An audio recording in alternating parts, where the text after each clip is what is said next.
Good evening, ladies and gentlemen, and welcome into Wilmington Wildcats Weekly here on the Christian Internet Sports Network as we get set for football tonight from Wilmington. And this is the one everyone's been kind of waiting for. That's 7-1 Wilmington hosting 7-1 Coal City. Senior night tonight for Wilmington, so they are still introducing a whole bunch of seniors. Matter of fact, they haven't even gotten to the seniors yet, so they're kind of working their way through that. That gives us the opportunity, though, to talk about a couple of things that are going on this weekend. First, we have this game tonight, obviously, and then we have a whole scoreboard update planned around not only games going on in the area, but also 4-4 teams that we're really trying to keep track of. And based upon how those 4-4 teams play, kind of determines where Wilmington will end up. We have a group of 14 4-4 teams that are below Wilmington in enrollment numbers. And if 6 of those teams were to lose tonight, that more than likely would drop Wilmington down to 2A, so we're keeping an eye on that. But also a combination of that and a handful of teams that are 4-4 above Wilmington's enrollment. If they win, that would push the Cats down as well. So we're looking at a variety of factors tonight to see where Wilmington will end up in the playoffs. Of course, first and foremost for everybody here is this game against Coal City. But we will also be keeping an eye on all of those scores and try to figure out where Wilmington's actually going to end up. But before we get to all of that, I need to remind you that we have our IHSA football playoff pairings show. That'll be out at Terry's Shed tomorrow night around 7:45 broadcast time here on the network. That group of people keeps growing like crazy. It's getting the measles. It goes more and more and more and more. Yeah, it's definitely one of those things that over the years it's grown. Matter of fact, Dennis sent me something a few days ago that was like, so many years, 14 years ago, we were at Mama's Pizzeria or something doing that show. I know at one point in the past we did it at Nellie's, and we have done it a ton of times out at Terry's Shed, which is where we'll be tomorrow night. I think there's 5 or 6 of us. We'll probably talk to Coach Reentz as well. Just keep an eye on everything. That show is kind of complete and utter chaos, but Yep. it is entertaining, and who knows what will happen during that broadcast. You might even learn something. You might learn something. You might not learn much, but it will be entertaining. So I'll be sure to join us tomorrow night, 7:45. 7:45, IHSA football playoff pairing show. Hopefully we'll kind of know by then whether it's 2A or 3A, but if we don't, we'll for sure find out right after 8. I want to say 8:12, 8:15, somewhere in there is where, well, it depends. If it's 2A, it'll be earlier, obviously. In any case, still introducing all of the seniors here tonight. Once they get done with that, we have 20 minutes on the clock. That would then ultimately start before we kind of wind our way down to the start of this game. But this is the one that everybody has kind of circled on the calendar, a pair of 7-1 teams, and the winner of this wins conference too. So it's just kind of, it's right there for you. The whole thing. It is. And so important tonight is not only conference and all that kind of thing, but that record also decides, do you open at home? Do you open on the road? Where are you seated in the playoffs when you get there? And for a team like Coal City, that could end up being really important because there are some loaded teams in 4A. Now, Morris is on the border of 4 and 5A, but they're sitting right there at the top of the heap. And if you can stay away from that as long as possible, you'll be okay. We've seen Morris. We saw in the first game of the year. They are tough. They're tough. And I think they've gotten better, too, as the year has gone on. And that's a team that's rolling, and they could be a huge problem. Now, if they go up to 5, 4A has other formidable teams as well, not to mention, IC Catholic. If they end up 4, they're right on the barrier of 3 and 4. If they go 4, they could still go either way, and they could win either one of those. So they sure could. It's like it's so crazy the way this whole thing could fall over the next 24 or so hours. I will tell you that for the results that Wilmington really needs this weekend, one of those 4-4 teams that we were watching has already lost. That was last night. So that lowers that number theoretically to 5 more that need to lose out of the 13 games that we'll be keeping an eye on. So it's just kind of one of those nights. It's going to be chaotic. There's a lot of games going on around the area that we're going to keep an eye on anyway, including in the conference. We have this really weird situation with Reed Kuster. Matter of fact, we might as well talk about it now because we have plenty of time. Okay. Yeah, here's the situation that Reed Kuster finds themselves in. So they ended up with no game this week. That's what they were scheduled. Really? They were scheduled to play Lyle. Lyle did not have a team. So Reed Kuster could have ended up with just an automatic win. The problem is that does not come with any playoff points. Reed Kuster is currently at 3-5. If Reed Kuster ends up at 4-5 with enough playoff points, if it gets pushed down, they could conceivably make the playoffs at 4-5. Now, here's the fun part.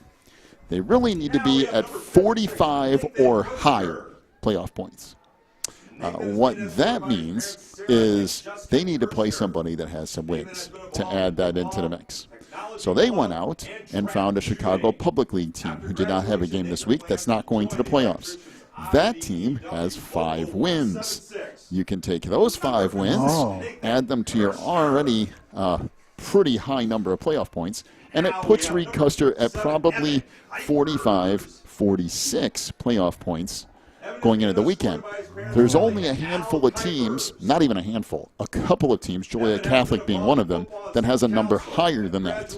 So Reed Kuster is hoping is we can get this win tomorrow, we get this amount of playoff points, and we'll get into the playoffs. Now, would you like to know the wrinkle that would affect Wilmington in this scenario? Oh, no. What's that? Reed Kuster is smaller than Wilmington in enrollment. Oh. If Reed Kuster happens to sneak into the playoffs, guess what that does to Wilmington? Shoves them up to number 3. Shoves them up a notch. So, again, it could still happen where Wilmington would fall anyway, but that would not help the Wildcats' chances of being down in 2A. So, wow. So if you're checking in tonight, that's everything that's going into this weekend and all the chaos that kind of comes along with getting to week 9. Lost in all of that is a monster football game that's about ready to happen in roughly 20, 25 minutes. Tell you what, if you like football and you love high school football, this is the game to be at. It is. This is fantastic. As far as I'm concerned, the game of the weekend, this is a game that you want to come to anyway, but these two teams are 7-1. Their one loss on either side is to very, very good football teams. So, I mean, this is a toss-up, I think, going into tonight. We were talking on the way over here. I can see Wilmington winning by a couple of scores. I can see Cole City winning by a couple of scores. And I can see either team winning on a field goal at the end. Like, it's that kind of game. So it depends how it all goes together. Yeah, I was going to say, it depends on what happens on the field tonight, too. If somebody gets an injury or pulls a muscle or something and a key person is sidelined for the game, that could make a difference in the outcome. It's that close. It definitely is. All right, let's take our first break of the night. They're just now getting ready to wrap up senior night. Then we have 20 more minutes after that. We got plenty of stuff to get to. We'll look at results from last week. We'll look at matchups tonight. We'll talk to Coach Reentz as well. All that coming up on Wilmington Wildcats Weekly, brought to you by Breezer Construction Company. Back in just a minute. Construction Company is a proud supporter of Wilmington Wildcats football on the Christian Internet Sports Network. For over 40 years, Breezer Construction Company has led the way in providing quality construction to the industrial, utility, and pipeline industries. For more information on Breezer Construction Company, go to breezerconstruction.com. That's breezerconstruction.com. Or call 815-521-0900. Warren's Collision Center is now at 860 Easy Street in Braidwood. They accept all insurance companies, and as always, customer service is their top priority. priority. Contact Warren's Collision at 815-458-3300. Stop by online at warrenscollision.com or visit in person at 860 Easy Street in Braidwood. Warren's Collision Center is open from 8 a.m. to 5 p.m. Monday through Friday. Warren's Collision Center, where they care beyond the repair. Wildcat Self-Storage is a facility providing clean, convenient, and well-maintained storage units. They provide great customer service with competitive rates, and they also have online bookings and payments for your convenience. Wildcat Self-Storage is at 131 School Street in Wilmington, online at wildcatsst.com, and by phone at 815-768-0681. Wildcat Self-Storage is proud to be locally owned. Riverfront Lanes in Wilmington is the place for fun with family and friends. They have leagues and open bowling along with all the extras like bumpers for the kids and cosmic bowling. Riverfront Lanes is your party headquarters too. Whether it's a birthday, company outing, or fundraiser, they can take care of you. Visit riverfrontlanes.com for hours and more information, or stop by at 402 South Water Street in Wilmington. Back here with Wildcats Weekly, brought to you by Breezer Construction Company. 7-1 Coal City on the road to take on 7-1 Wilmington for the Ice Conference Championship and for a bunch of other stuff too, including seeding in the playoffs, and there's a lot of things going on tonight. Welcome into the broadcast and what is rapidly filling up in this stadium tonight. We have the Wilmington side has been relatively full for a while. It's starting to fill up even more. The Coal City side is starting to fill in along their sideline. There is going to be a monster crowd for this game, and what a preview going into the playoffs for both of these two teams. And when you look at it, and this is as good as it's going to get in Week 9 of the regular season. Well, look at the crowd. I thought it was pretty big when we got here. You should go back to the motorcycles and all and see the parking lot now. Yeah, there's a lot of people. I think it'll probably fill up even more when we get closer to game time. It is a little bit colder this week than it has been, so I think you'll find out a bunch of people are waiting until the last 5 minutes or so to file in here, because it has definitely, in the last 10 minutes, it has significantly grown in size, and I think you give it another 5 or 10 minutes, and it's going to be probably 2 or 3 deep from end zone to end zone.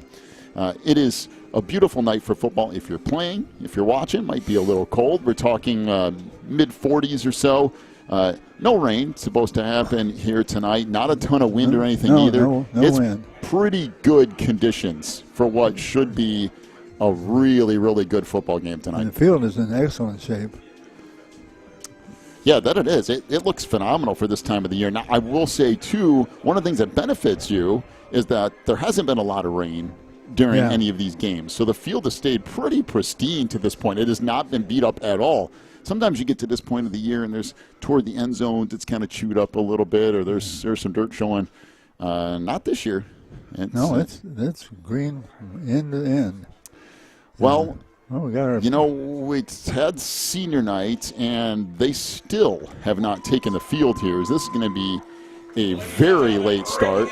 Here they come. You said the magic word. Oh, your favorite jerseys. So the Cats are back tonight in those gray jerseys that give us all fits. They came out earlier in the entire press box. He goes, all right.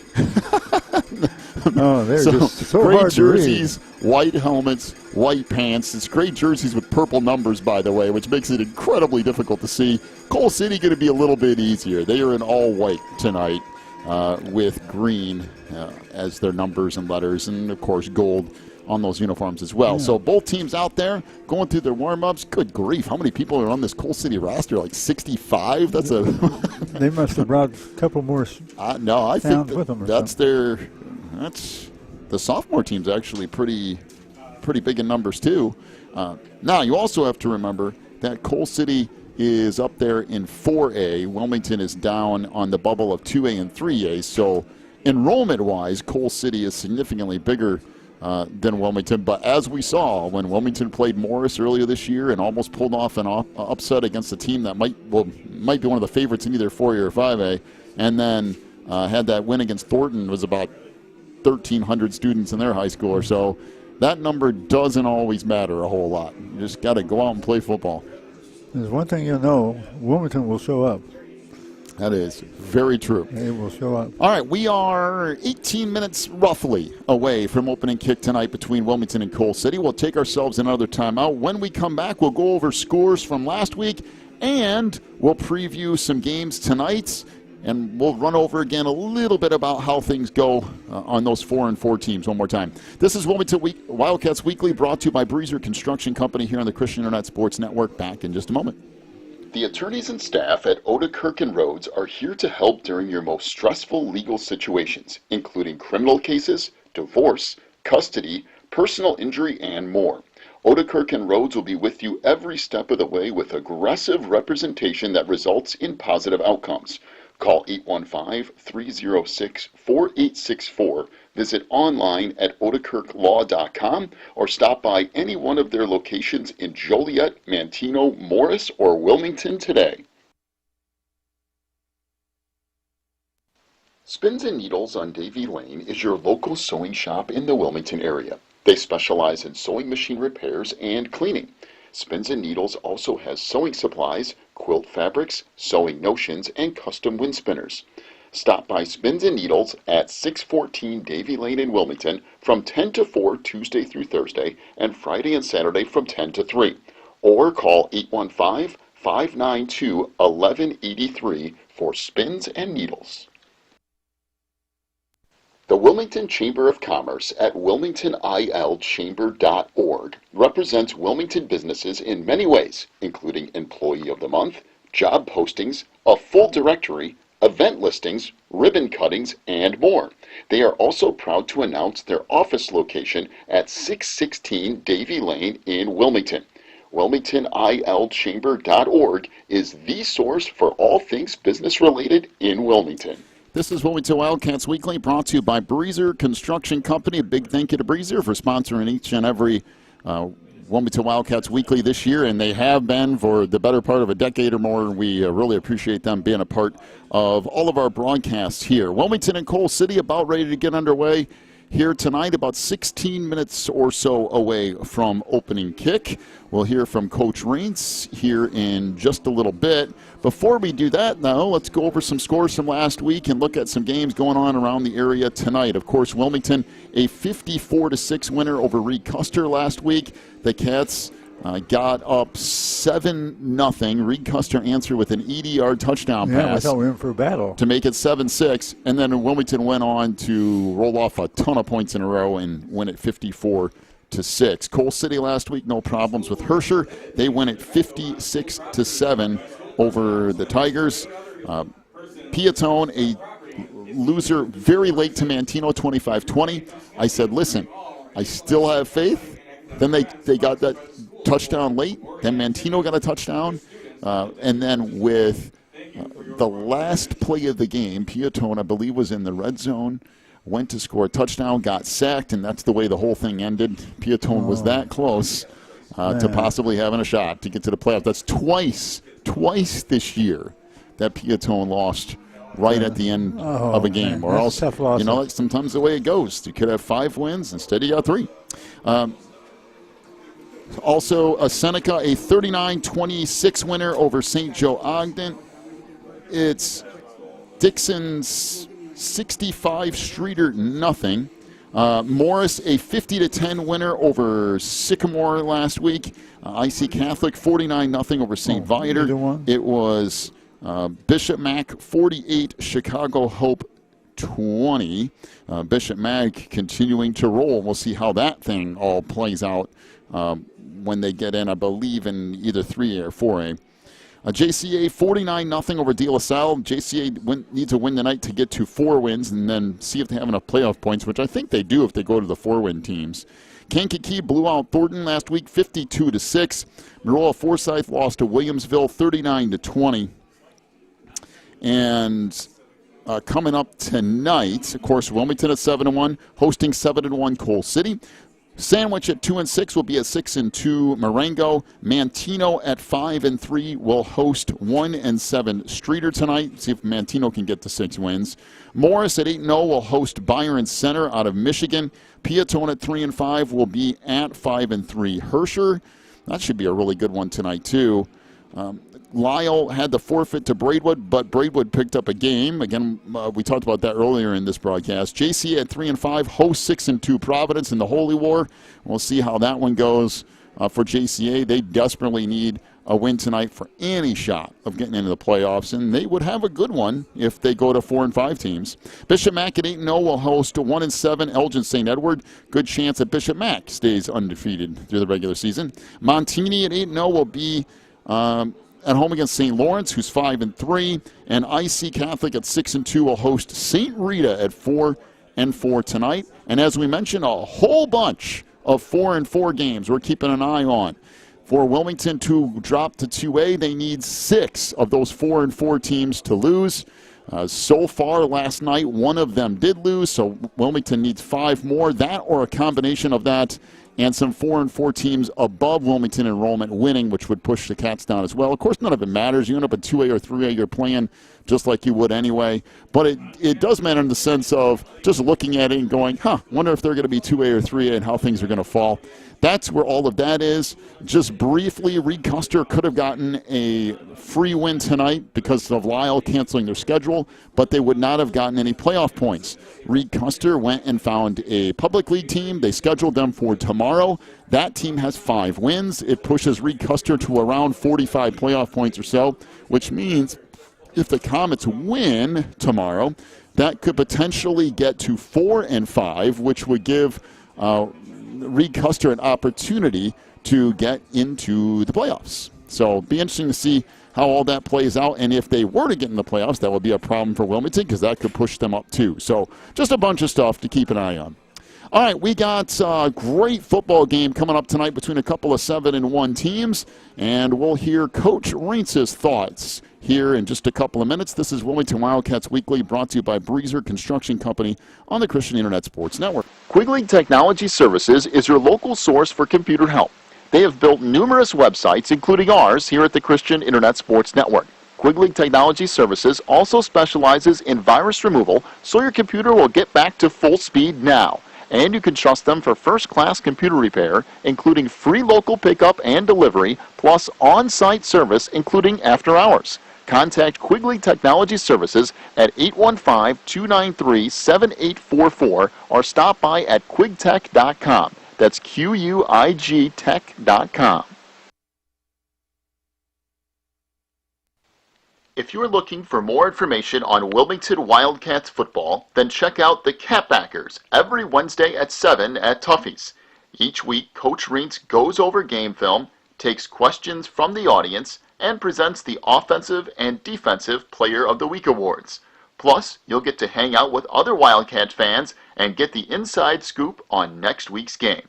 So be sure to check out the Catbackers every Wednesday at 7 at Tuffy's.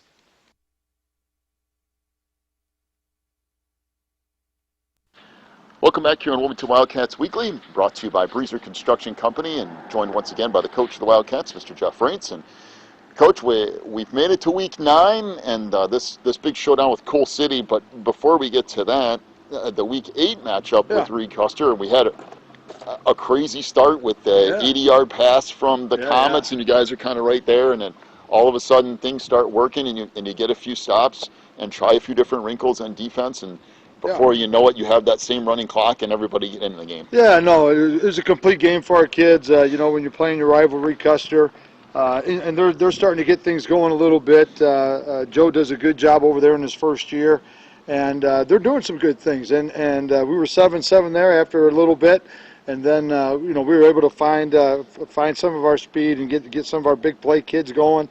And then defensively, we shored up some things also. So real good complete game. Everybody got in. Got into the game, and we got out of it injury-free, which is probably one of the biggest things that we did going into this Coal City game. And, again, top to bottom, pretty good. There's, it's a couple of things, special teams wise, and the one play in defense was, by the way, was a phenomenal pass. Yes, yes. I mean, live it was phenomenal, and then watching it back at like 35 yards downfield on a dime to a kid in a dead run. There's not much you're doing with that. No, with that play there, you give credit where credit's due, and Kuster made a heck of a play there. And Billy had great coverage, and sometimes you just got to tip your hat to the other team. But like you said, overall it was good. There was a few things on special teams we like to shore up. A couple things on defense with the pass game. I think we could probably do a little bit better. And we adjusted well offensively. Mm-hmm. It's the same thing we've been doing all year. Now, can you put that together against a really good Coal City team? I mean, Coal City comes in, and your schedules are almost mirror images of one another. You had the week 1 game with Morris. Obviously, it went down to the wire, and then Coal City had, I believe it was week 2 with Richmond Burton. Yep. And ever since then, your two teams have just been kind of rolling through people and leading up to a huge week 9 game, which and not only getting playoff seeding and where things fall, but conference championship too is right there. No, it really is, and I think our kids are really excited about the opportunity. I think when you play Coal City, like I was saying at Catbackers the other night, when you look at our schedule, we played the 5A semifinalists in game 1. They played the number 1 team in 3A in week 2. Mm-hmm.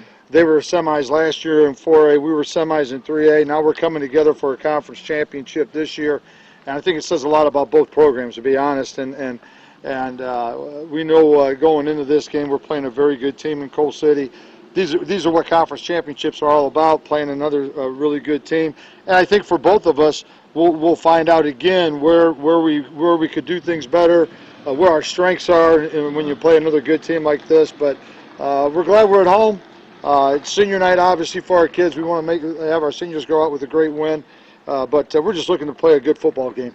In Coal City, a little bit different look than what it's been for the past 8 to 10 years, and a team that really likes to throw the football. And it used to be, throw it every now and then, but a very run-heavy type of offense.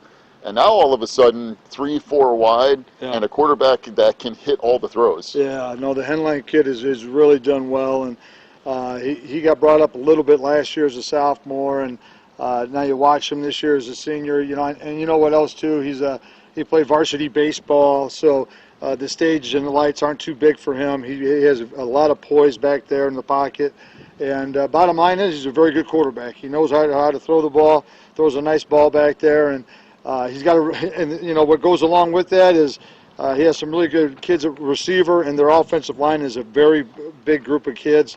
And a lot of them are back from last year, and so they have a lot of experience there. So we're going against a very good team, no doubt about it. I think Coal City is going to be a team when they get into the playoffs, definitely can go far. But you know what, too? This is neighborhood rivalry football, and this is great small town, 2 teams, 2 communities that respect one another, and we're going to go at it on Friday night and see what happens. Coverage-wise, Kuster, you tried a few different things to bring in an extra DB and work some stuff there. Is that kind of in preparation for seeing a team like Coal City and seeing some passing teams in the playoffs? For me, we could bring in another DB, take out a linebacker. It just depends on what that game plan feels for that time. When I take out the DB, do they start running the football a little bit more? Then I got to bring my linebacker. So as you can see, as I talk, the chess game begins. Yep. You know how, and so when you get into your second and third and long situations, do you get into a situation where a kid comes in to help you out pass wise? And where we're fortunate right now is we got a very good group of defensive linemen. And but the biggest thing is I don't want to put in either. I don't want to put in too much that our kids are thinking all the time. I just want them to react and let them play. And how big is it on Friday to be that team that hangs onto the football, gets that clock rolling, gets first downs, and really shorten up that offense for Coal City? The less time they're on the field, the better. No, and it's exactly right. And they're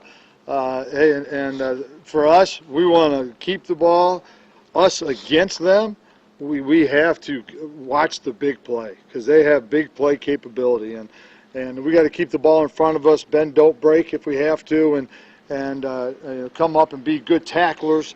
They have some very good athletes, so But they can, at the drop of a hat, because of the headline kid, they can score right now. So us having the ball, us possessing the ball, obviously would help us immensely.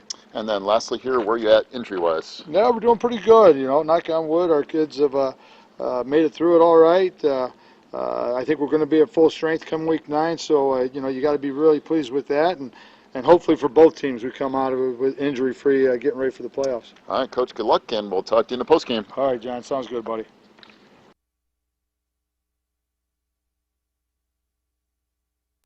Teresa's Family Styling Salon in Wilmington is an all-ages salon that will style your hair for that special look. They offer cuts, perms, and coloring for any fashion.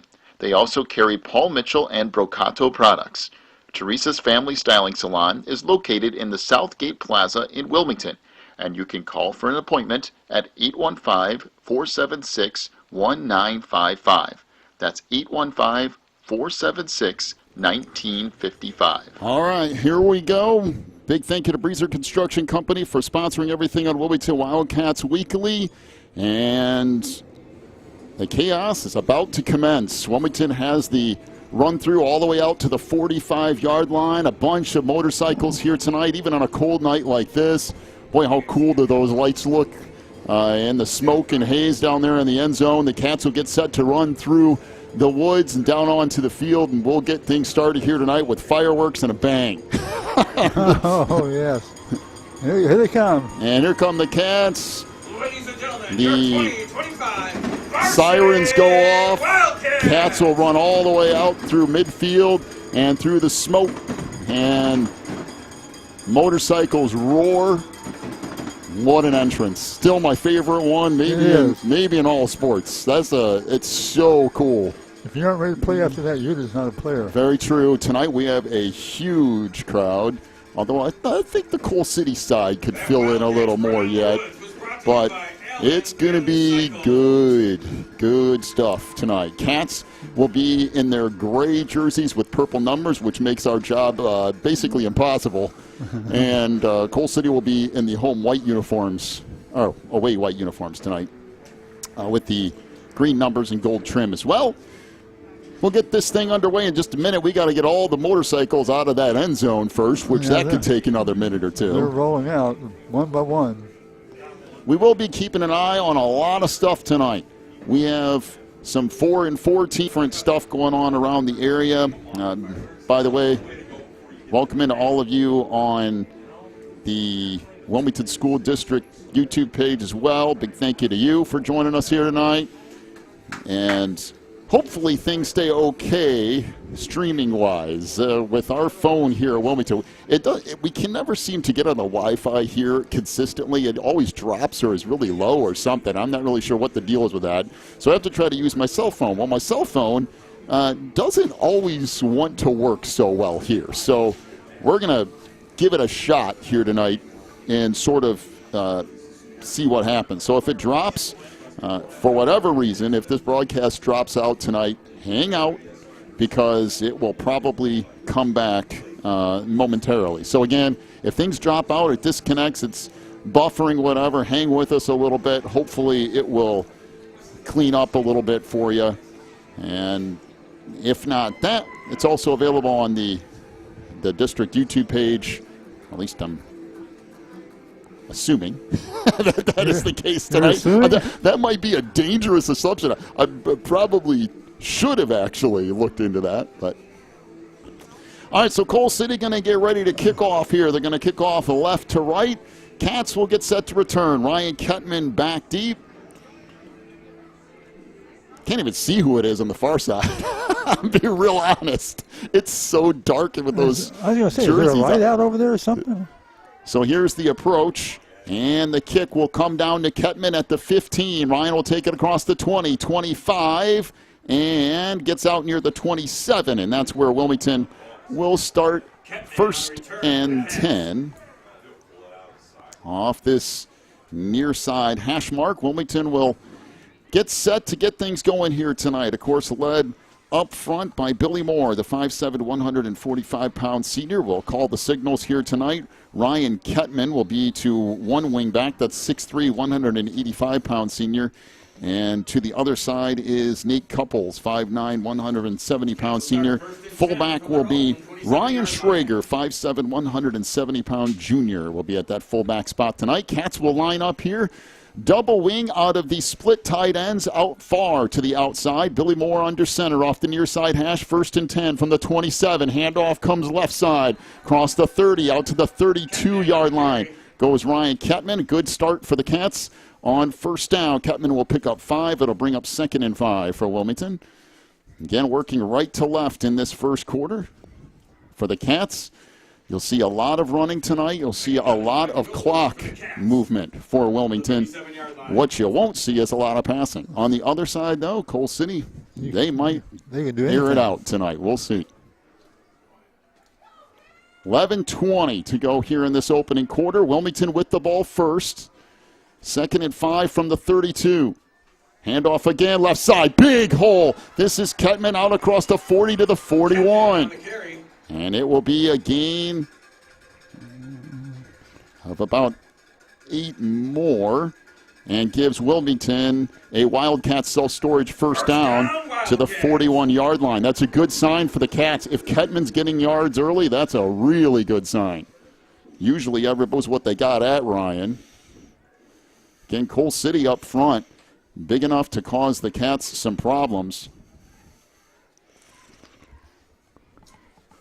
1st and 10 from the 41. Again, the Kohlers going with 4 down linemen, not really bringing up a bunch of people yet, just that 4 down lineman look. Handoff right side. Couples stretches it out across the 45 to the 46. Couples on the carry. Couples brought down by Mason Garner, and it'll bring up 2nd and 5 for the Cats out to the 46-yard line. So again, Wilmington churning up clock and getting some yards here. Coming up on 10:10 to go in the opening quarter. Cranking down that clock like they want to. Again, we realize that connection here might not be so great through the cell phone, but stick with us. Sometimes it stays pretty good for a while. And some weeks here, it's not bad at all. Handoff right side, Couples across the 45. He got stacked up, nothing there, as Couples will pick up about 2, and it'll bring up 3rd down and 3 for the Cats. So Coal City, a good job of kind of setting that up for the stop.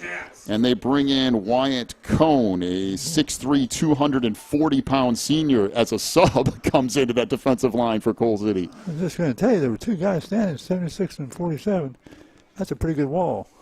Yeah, up front, Emmett Easton, 6'1", 275. Right next to him is Wyatt Cohn at 6'3", 240. That's pretty good right in the middle of that D-line for Coal City. 3rd and 3 out of the far split tight ends again. Handoff left side. Fumble on the play, and Coal City's going to end up with it. Kettman coughed it up. The Kohlers got it, and that was a big hole for Wilmington, and Kettman just had it bounce free, and Coal City will take over 1st and 10. That is a big, big play early in this game for the Kohlers. Now, Wilmington's got to find out real quick what their pass defense is like. Against this Coal City offense. They don't use the clock. They just go. Boy, that was a big turnover. 2 receivers to the far side. Out of the shotgun is Connor Henline, the quarterback for Coal City. Receiver moving to the near side is Gavin Berger. Henline chops back. Fires over the middle. It is almost intercepted by Billy Moore. Bounced in and out of his hands. Passes intended for Widlowski. As Billy Moore back there along the 25-yard line knocks it away from Widlowski, and it'll be 2nd down and 10 for Coal City. Boy, that's good job by Billy Moore. Well, he was right on. He was sitting in his hip pocket. 8:56 to go opening quarter. The first big play of this game is a Ryan Kettman fumble. We'll see if the Cats can dig in defensively. 1 receiver to the far side, 1 to the near. 2nd and 10 from the Coal City 40 to the far side, 1 to the near. 2nd and 10 from the Coal City 45. Near side hash working left to right. Natashak off the left side, and he gets dropped at the 46. It's a fumble, and Wilmington looks like they have it. We'll see. It's no official sign yet. There's no official sign yet, but it is Wilmington football. And, man, was that a hit or what? Natashak got hammered at the 45, coughed up the football, and Wilmington gets it back. Wow. Well, that was quite a hit. That press box guessing that it's Nash, Rink, who made the stop, but whoever it was, man, they unloaded. And if you're listening at home, you're like, well, why can't you tell? Well, the purple numbers on gray jerseys, everybody's going on. Maybe. If you're over about 5 feet away, you get the nice looking uniform. All right, so again, the Cats out of the double wing. Couples in motion, gets the handoff, and that just goes nowhere. In fact, it swallowed up a loss of a couple on the play as Nate tried to work off the right side. The stop made by Ty Christopher for Coal City. Boy, Ty stepped right up and made the play there. Christopher is 6'1", 205-pound junior. So the Cats face 2nd and 12. The interesting thing tonight is Coal City has not just tried to throw everything at stopping Kettman. They're just playing straight up. And Couples has had no room off that right side. I mean, just none on his 2 or 3 carries that he's had so far tonight. 2nd down and 12 for the Cats from the 49, almost the 48 of Coal City. Billy Moore going to keep it inside the 45. Moore inside the 40, up the sideline, inside the 30. Billy Moore makes a move inside the 20, all the way down to the 12. What a move from Billy Moore. Holy cow. A gain of 32 yards. There is a very late flag, and I mean very late, way after the play was over. And it was thrown in the middle of the field. I'm not really sure what this would be. It was extremely late, though. A good 5-10 seconds after the play was completed, and the official is going to talk it over. But what a play from Billy Moore. Would be a gain of 32 pending whatever happens here. And what are they calling, and where are they calling it from? Unsportsmanlike Wilmington? So this is a huge call in this game. And again, for the officiating crew, this is one that it's unsportsmanlike conduct against Wilmington, but it will count as a first down. So a gain of 21 and a Wilmington first down. That's a Wildcat self-storage first down. So Billy Moore picks up 32-ish or so on the run. Maybe more than that by the time they backed it up here. It'll end up being a gain of 21 and a Wildcat self-storage first down. Either way, big run from Billy Moore. And the Cats will stack it up again. Ryan Kettman to the far side. It is Hunter Kachuk to the near side. Handoff left side. Kettman, huge hole inside the 20. Gets tripped up down around the 17-yard line. And it's going to be close and is a Wildcat self-storage first down. So the Cats continue to turn up yardage here. 7:35 to go opening quarter. Both teams have had a turnover, and Wilmington on the move. Boy, this thing certainly living up to the hype here early. No doubt about that. Both defenses forced turnovers. Wilmington now, between Billy Moore and Ryan Kettman, have been busy running the football. Couples rotated out. Kachuk back in. It's 1st and 10, and wide splits for the tight ends out of this double wing again. Handoff right side. Kachuk gets stacked up inside the 15, down near the 14.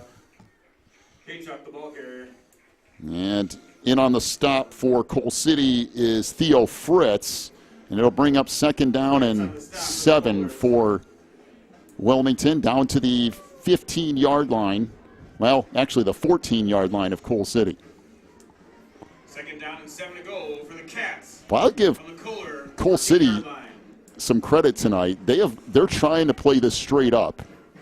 But the problem is when you play it straight up and you don't throw things at Kettman, it can be a problem. So we'll see if they adjust throughout the night. 5 up there on that line now.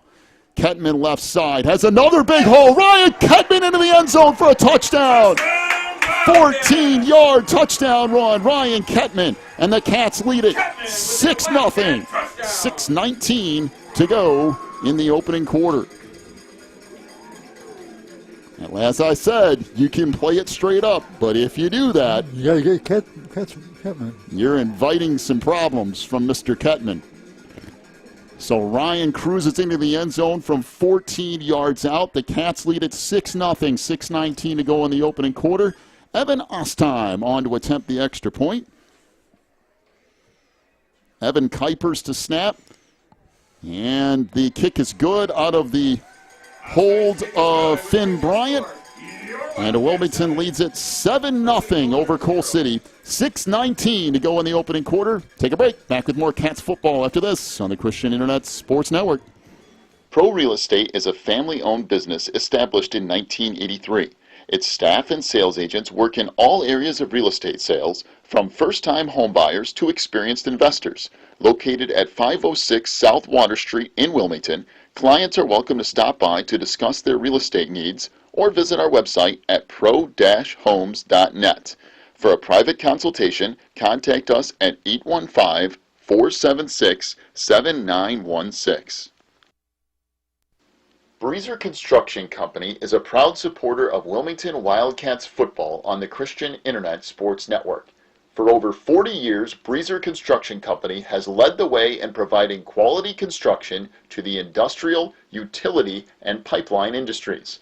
For more information on Breezer Construction Company, go to breezerconstruction.com. That's breezerconstruction.com. Or call 815-521-0900.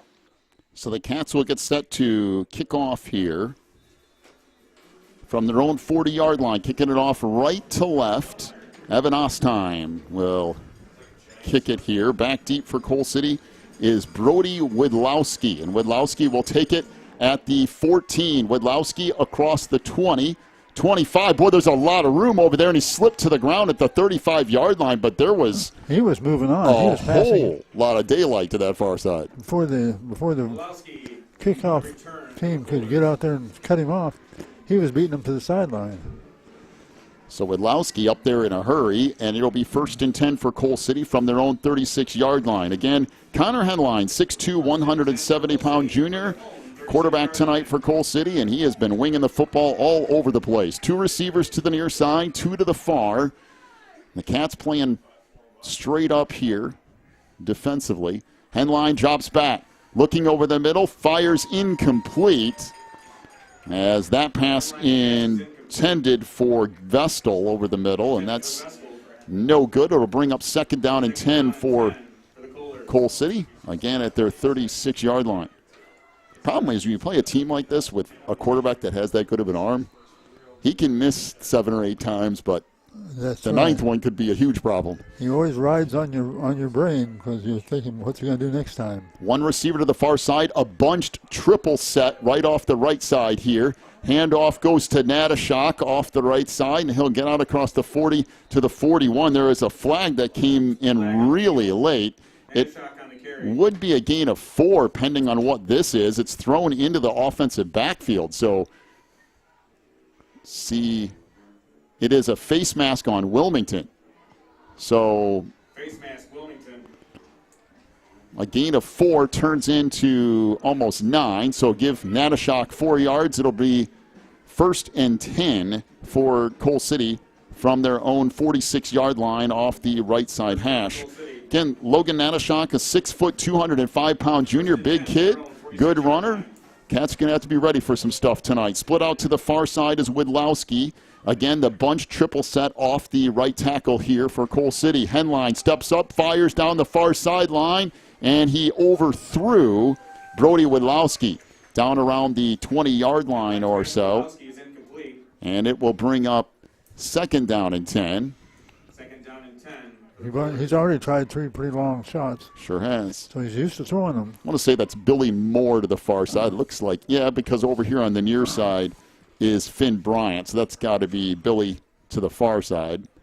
Now Billy going to switch sides and come over here, and Finn will go to the far side in coverage. So 2 receivers to the near side. Out of the shotgun is Henline with Natashak to his right, 2nd and 10.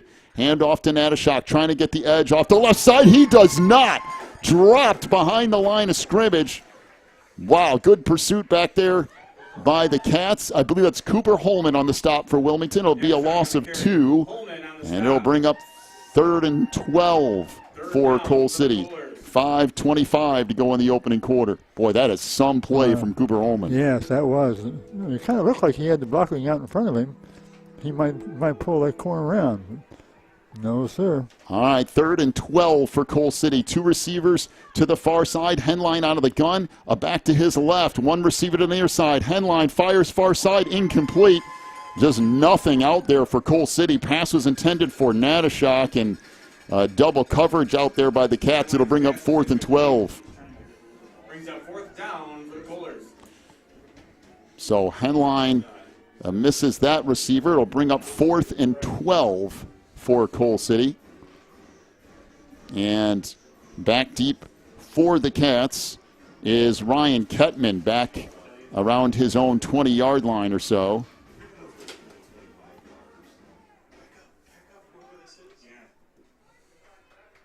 So 4th and 12, they're going to send a receiver in motion. That is definitely illegal motion, and the kick is a line drive. This is going to be against Coal City no matter what here. It'll roll dead at the Wilmington 30, but the receiver that was in motion was moving towards the line of scrimmage at the snap. That is a no-no, and we'll get, I think, if you could tack it on to the end of this, I'd just tack it on to the end of it if it were me, but I am not coaching Wilmington tonight. It's an illegal shift on Coal City. They will mark it off. Well, I think they'll mark it off from the third. Are they going to make them kick it again? So I think they're just going to go ahead and take the penalty yardage here. Looked like Coach Reitz said make them re-kick it, but I don't think that's what happened. So they'll mark it off from the 30. It will go out to the 35. That 5-yard penalty. Wilmington will start 1st and 10 with fairly decent field position. So far, so good. Well, we've been waiting for a game for a while. Coal City has too. I mean, both of these fan bases and players looking for a game where you can play some meaningful downs. We've almost had identical seasons, starting out with a really tough team. And ending up with a tough team. And ending up here. All right, 1st and 10 from the 35. Handoff left side. This is Kettman out to the 40. He's wrapped up there finally by Brock Finch. And it'll be a gain of about 5 yards for Kettman. Bring up 2nd down and 5 for Wilmington. Again off the near side hash, working right to left here for Wilmington. Cats lead at 7-0, 4:30 to go in the opening quarter. Wilmington defensively has looked pretty good so far. Forced a fumble and get off the field on this last set. Down to 13 seconds on the play clock. Billy Moore just getting into the huddle. Down to 8 as the Cats break it. So wide splits again for the tight ends. And handoff left side. Kettman again strings it out near the 1st down marker. I don't know if he quite got there or not. We'll see. A gain of 5 yards. They are going to say that's enough for a Wildcat self-storage 1st down. 1st down. So out to the 45-yard line. Cats will wind the clock again as Hunter Kachuk comes in. Kachuk will replace Couples. Again, that's the one really nice thing about this team this year. You can rotate. Well, you can rotate right around. 3 wing backs, and you have 2 fullbacks that you can rotate. And you don't lose much effectiveness either. Nope. All right, again, the wide splits out of the double wing. Billy Moore under center, 1st and 10 from the 45. That's definitely a false start. That's a false start of half the team, I think, and it'll be from 1st and 10 to 1st and 15. Hunter Kachuk was going to get the carry, and boy, those are the kind of things for the Cats when you play big games like this that you can't have. See if they can clean it up, because 1st and 15 against this Kohler's defense is a mighty tall ask. So again, up there for Coal City, Ty Christopher, 6'1", 205 pounds, off that right side, and the Kohlers continue to kind of rotate through some people in the middle of that defensive line. Right next to him, and now Kachuk off the right side, and Hunter will pick up about 3 yards. It'll bring up 2nd down and 12 for the Cats. Cade Pointer next in line there, 6'2", 225 for Coal City. Next to him is Easton at 6'1", 275, and on the far side is Donnie Lattis, 6'3", 200 pounds. And just as we say that, rotating in is Wyatt Cohn, the 6'3", 240-pound senior. So a lot of size. I think you got an idea about playing the whole game. So the Cats running out of time here, down to 5 seconds in the play clock. Wilmington trying to get up there. I don't know if they can get set. They do. And dropping back, Billy Moore going to pass it. Far side has a receiver caught out across midfield down to the 46-yard line of Coal City. Be a gain of 11. Is that Cooper Holman? I can't tell on the far side. So Ryan Kettman on the reception will pick up 11 yards, and it'll bring up 3rd and 1 for the Cats, down to the 46 of Coal City. 1:55 to go in the quarter. Boy, what a play call that is. The Cats go into the air early. 3rd down and 1 to go for the Cats. But a very manageable play to go to the air with. Right. It wasn't a very, what do you call it, dangerous. Kettman off the left side is going to have a 1st down.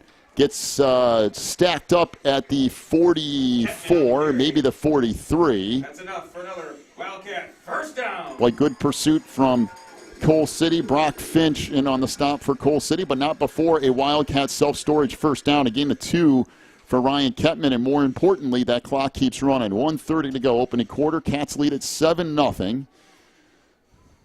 Wilmington so far offensively, other than the fumble from Kettman, has consistently moved the football. And even on the fumble that Ryan had earlier, it was going to be a 1st down run. Out of the double wing, tight end split out wide again. Not much being packed in tonight. Handoff left side, Kettman.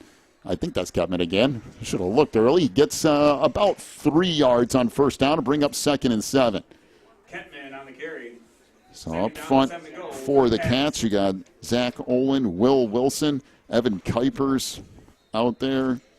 Well, he's been working Kettman pretty hard, hasn't he? Jack Van Dyne. Jack Cutter, Logan Van Dyne, the tight ends of Declan Moran and Cooper Holman. Of course, people rotating in and out here. So Kettman, the wing back to the far side, Kachuk to the near. And under center, Billy Moore. Handoff left side. Kettman again.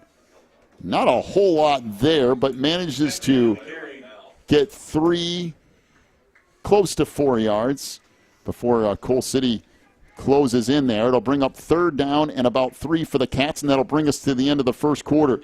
Wow, what an eventful quarter that was. All kinds of stuff happening. End of quarter 1. Wilmington leads at 7-0 over Coal City. Take a break. Come back with more Cats football after this on the Christian Internet Sports Network. Warren's Collision Center is now at 860 Easy Street in Braidwood. They accept all insurance companies, and as always, customer service is their top priority. Contact Warren's Collision at 815-458-3300. Stop by online at warrenscollision.com or visit in person at 860 Easy Street in Braidwood. Warren's Collision Center is open from 8 a.m. to 5 p.m. Monday through Friday. Warren's Collision Center, where they care beyond the repair. Wildcat Self-Storage is a facility providing clean, convenient, and well-maintained storage units. They provide great customer service with competitive rates, and they also have online bookings and payments for your convenience. Wildcat Self-Storage is at 131 School Street in Wilmington, online at wildcatsst.com, and by phone at 815-768-0681. Wildcat Self-Storage is proud to be locally owned. Back here getting ready for the start of quarter number 2. Wilmington leading at 7-0. Face a 3rd and 3 from the Coal City 37-yard line. And more than likely, this is 4-down territory because you're not really close enough to kick a field goal. You're not far enough back to punt it. So I think the Cats have 2 downs to work with here.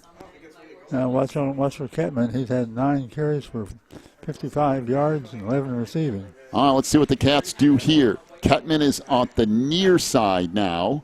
Schrager at fullback, Billy Moore under center. Handoff comes right side, big hole inside the 20. This is that K-Chuck into the end zone for a touchdown. 37-yard touchdown run. Ran off the right side. There was no one there.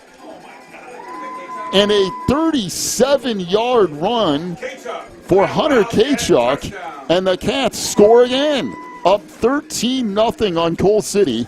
11:53 to go in the opening half. My goodness, was that a hole for Hunter K-Chuck. Did you see that speed he turned on at the end? And he was trying to catch him? Gone. And I mean gone. And that is a sophomore, by the way. Boy. So Bryant to hold out of the snap of Kuipers. The kick from Ostheim is good, and Wilmington leads it 14-0. 11:53 to go in the opening half. Woo! Cats up 14. Back with more after this on the Christian Internet Sports Network. Riverfront Lanes in Wilmington is the place for fun with family and friends. They have leagues and open bowling, along with all the extras, like bumpers for the kids and cosmic bowling.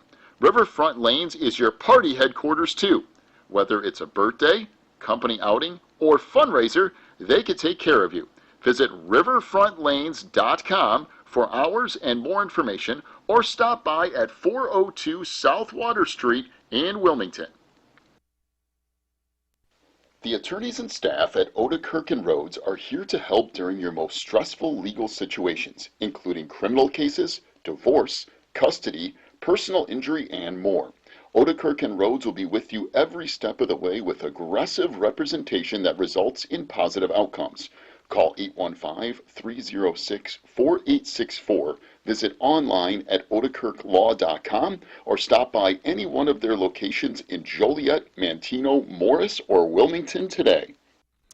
So the Cats score again, and look at us. You've caused me to not update the scoreboard. I thought those days were behind us, but they weren't. Kickoff to the far side across the 20-25, out near the 28, and that's where Coal City will start 1st and 10. Wilmington defense have been pretty good so far. See what they do here. Again, be sure to join us tomorrow night, 7:45 for the IHSA Playoff Pairing Show here on the network. Out there at Terry Shed, we'll break down all of the pairings for you, and you'll find out where Wilmington and Coal City and all of our area teams end up. Join us tomorrow night, 7:45 for the IHSA Playoff Pairing Show here on the Christian Internet Sports Network. 2 receivers to the far side, 2 back to the near. Henline by himself out of the shotgun. Now Natashak will join him. Hand off to Natashak, coming back up the middle. That's one of the better run plays of the night for Coal City. A gain of about 5.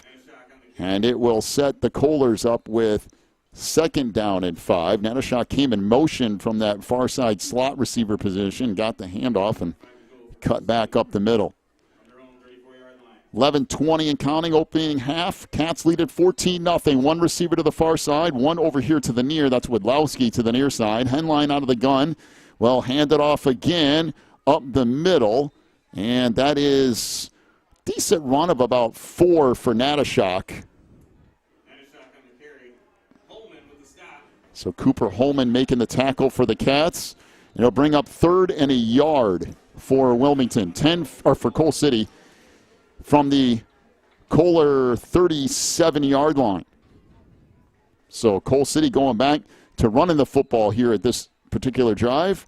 1 receiver split off to the near side. That's Berger. Out of the gun is Henline with Natashak to his left. Now Berger comes all the way over to off that tight end spot and really go to a big lineup here. And Natashak slips down in the backfield. And that'll be a loss of about 2. It will make it 4th and 3 for Coal City, and they're going to have to punt. And that might be a huge play in this game. Natashak more than likely ends up with a 1st down, but just slip in the backfield, and just like that, Coal City going to have to punt again. And Natashak, they putting the ball a lot in his hands. They're changing their philosophy a little bit. But he slipped and saved Wilmington some trouble. I would say make sure that Coal City punts this football. That's number one. Make sure they punt it. Back deep is Kettman. 4th and 3. Snap comes back. The kick is away. Kick from Fritz is taken at the 30, a fair catch. And that was a nice kick. Cats will start 1st and 10. Ryan Kettman back there with the fair catch. 9:40 to go here in the opening half. Wilmington leading at 14-0 over Coal City. The Cats have moved the ball on offense and have done their job defensively too. So Wilmington, this is an interesting mix. Ryan Kettman will come out of the lineup, and the 2 wingbacks will be Couples and Kachuk. Really? Not this. So the Cats go with Couples and Kachuk. Ryan Kettman going to get a breather. Let's see about this. This will be interesting. So Kachuk to the near side, Couples to the far side. Again, wide splits here for the Cats. Billy Moore under center. This is Kachuk off the left side. He got stacked up. Not a whole lot doing there. Got maybe a yard, and that's about it. Looks like Cade Pointer will get credit for a stop for Coal City. He'll bring up 2nd and 9. 9:23 to go here in the opening half. 2nd down and 9 to go for the Cats. And by the way, Kettman now rotates back in. Couples out on the near side. Kettman needed a breather, get a drink of water and take a few seconds. He but hasn't had a chance to get a breath. He's done everything. He's returning punts, playing defense, playing offense. They had to give him a break somewhere along the line. 2nd down and 9 from the Wilmington 31, working left to right from the middle of the field. And we have a flag down before the play started. More than likely, that's going to be some sort of a false start, but we'll see. It's offsides on Coal City. So offsides on the Coalers.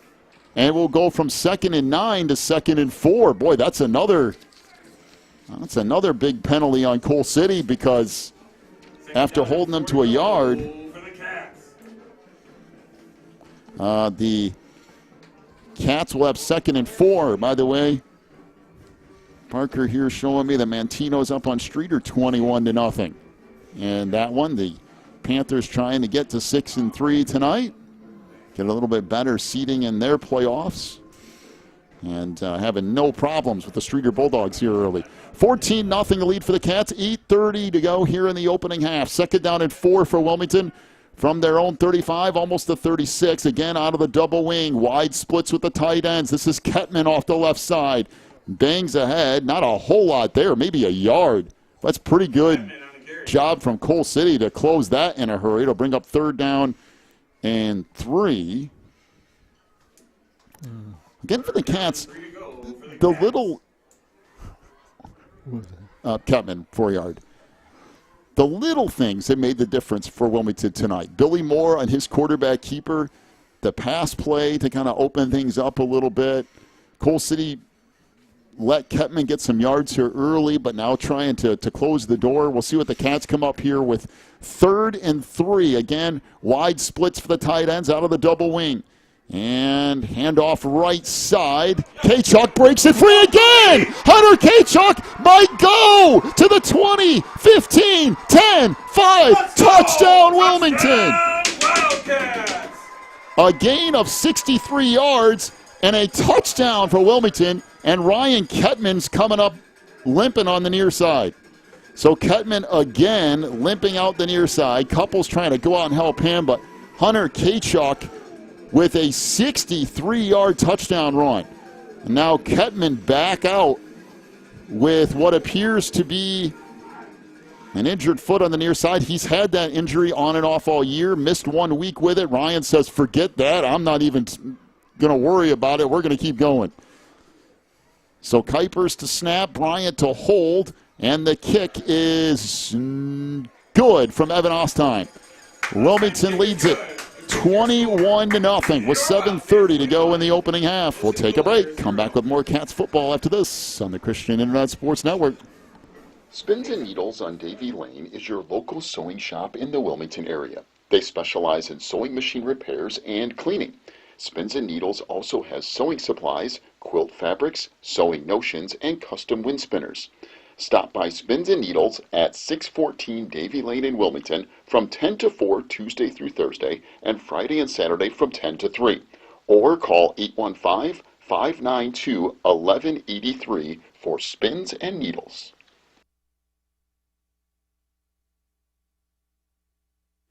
So the Cats will get ready to kick it away. Ryan Kettman trying to walk it off over here on the near side as limping a little bit, came off the field limping pretty good, but Ryan said, there's no way that I'm coming out of this thing unless I absolutely have to. He's back with his helmet on, and we'll see how things go defensively for the Cats because Coal City, the way they throw the football, if you have to replace Kettman out there, that would be a big replacement. It sure would be. All right, so Wilmington leads it 21-0, 7:30 to go in the opening half. Kick will come down at the 11-yard line to Widlowski, up the middle to the 30, and that's about it, out near the 32-yard line, I believe. So, like, Couples ended up with the stop for the Cats, and it will be 1st and 10 for Coal City. 7:24 to go, opening half. Coal City looking for something offensively from their own 32-yard line. Henline out of the shotgun. One receiver to the far side, one back to the near. Natashak off his left side as well. Henline drops back, fires down the far sideline. It is caught and up the sideline and knocked out of bounds inside the 30 is the receiver, trying to see who came up with it. That is Gavin Berger on the reception, and Berger with a huge gain. Henline's pass to Berger is complete. A gain of 43 yards and a Coal City first down to the Wilmington 25. That's the thing. Every now and then, Coal City's going to hit one of those, and you just have to outlast it a little bit. They're going to get some points. They're going to get some passes, no doubt, tonight. One receiver to either side. Henline out of the gun. Will hand it off to Natashak up the middle. Had a little bit of a hole. Now getting a nice assist. Will pick up 7, maybe 8 yards. Getting behind him and just lending a hand was Adam Skagram, who said, okay, this is how we're going to do it. And he got behind Natashak and just shoved the whole pile forward. 2nd down and 3 after a gain of 7. Coal City just like that. We said the Coalers can get there in a hurry, and they're doing just that. 2 receivers to the far side, 2 back to the near. Henline out of the shotgun with Natashak to his right. Henline will take the snap, drops back, fires far side, complete, and a one-on-one tackle made out there, but it'll be enough for a first down. Be a gain of 4 yards in the completion to Natashak. And 1st and 10 for Coal City to the Wilmington 15-yard line. And we've seen, if you look at Coal City on film, Henline's pass that was for 40 or 50 yards, that's a fairly regular occurrence, 2 or 3 times every week. Yeah, he can put the ball right out there where he needs to.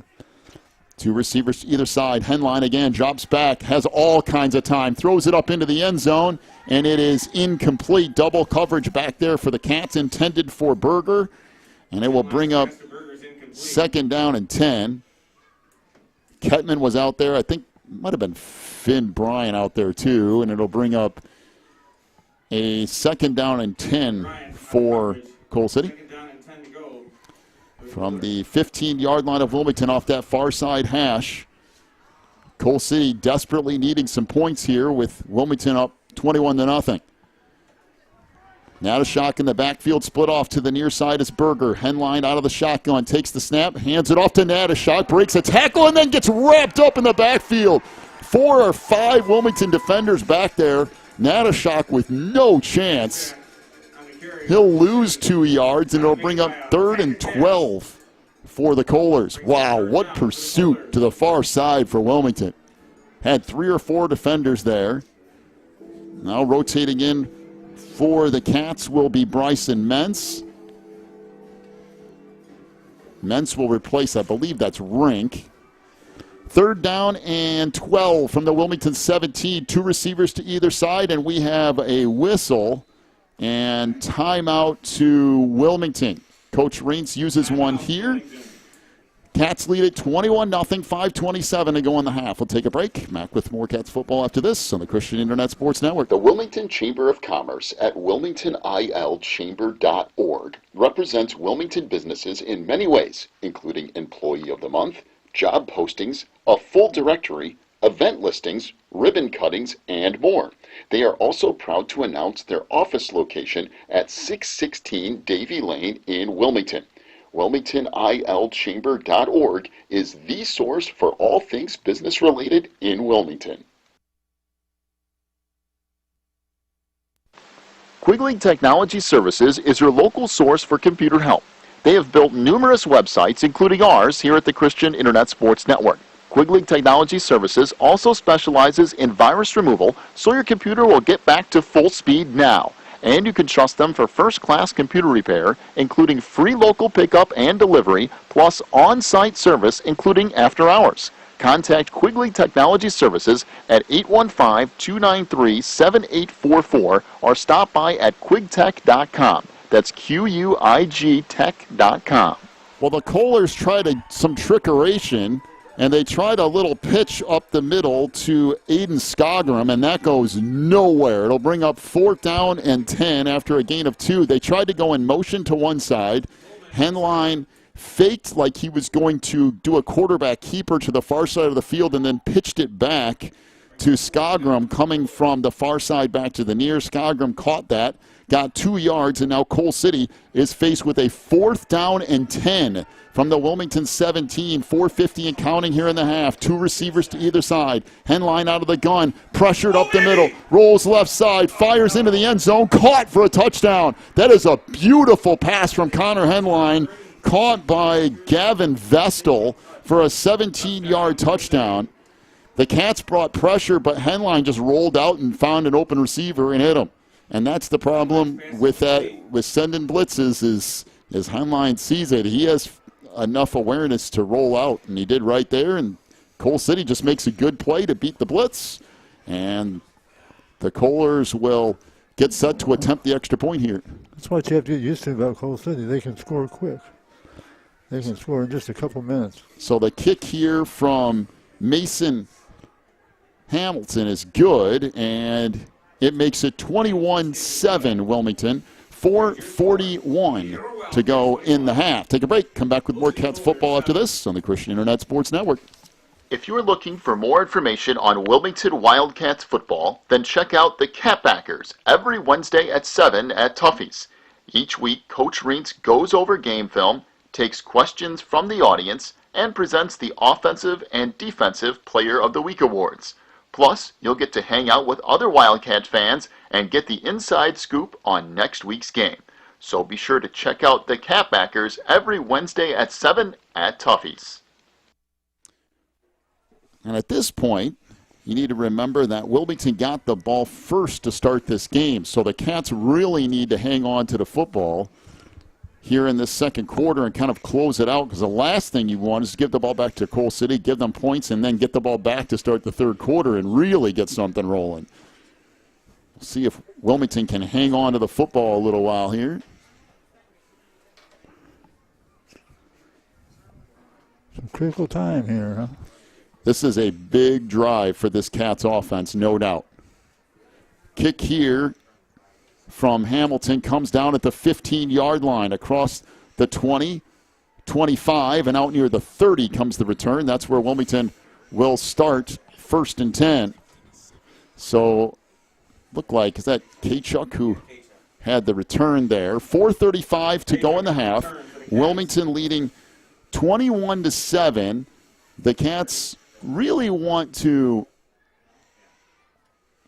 hang on to the football here, work as much clock as they can, and end up in the end zone again. It's been an interesting night. Wilmington has had their share of success, but as we just saw, Cole City can score, and they can do it in a hurry. The Kohlers never really out of anything with that kind of an offense. Down to 5 seconds in the play clock. Wilmington might not get the play off. Down to 2-1, and we have a flag down for delay of game. The Cats just did not get it snapped. It's Delay of game, Wilmington. Well, they've been taking a lot more time tonight, it seems like. well, and the problem there is the clock's not even running, though. So there's, I understand using every second of the game clock that you need to, but I think the Cats were saying there needs to be some sort of a countdown from that.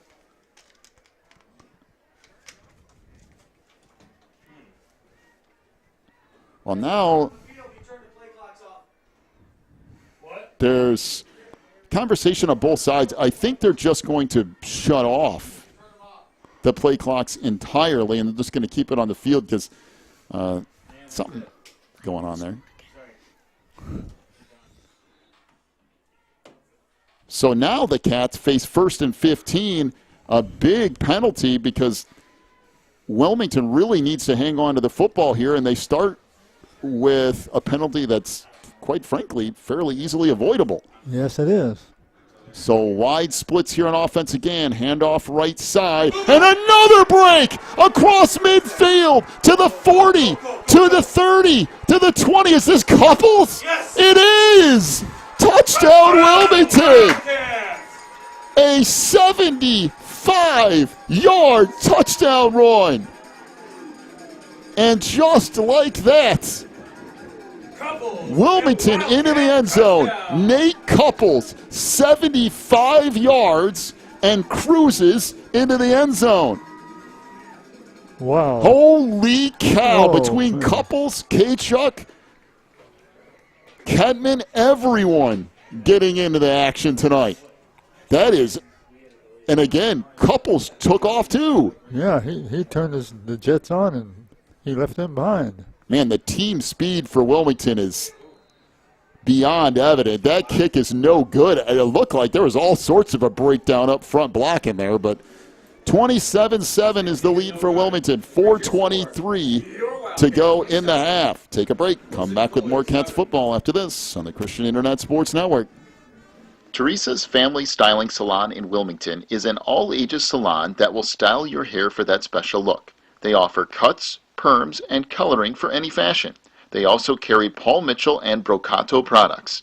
Teresa's Family Styling Salon is located in the Southgate Plaza in Wilmington, and you can call for an appointment at 815-476-1955. That's 815-476-1955.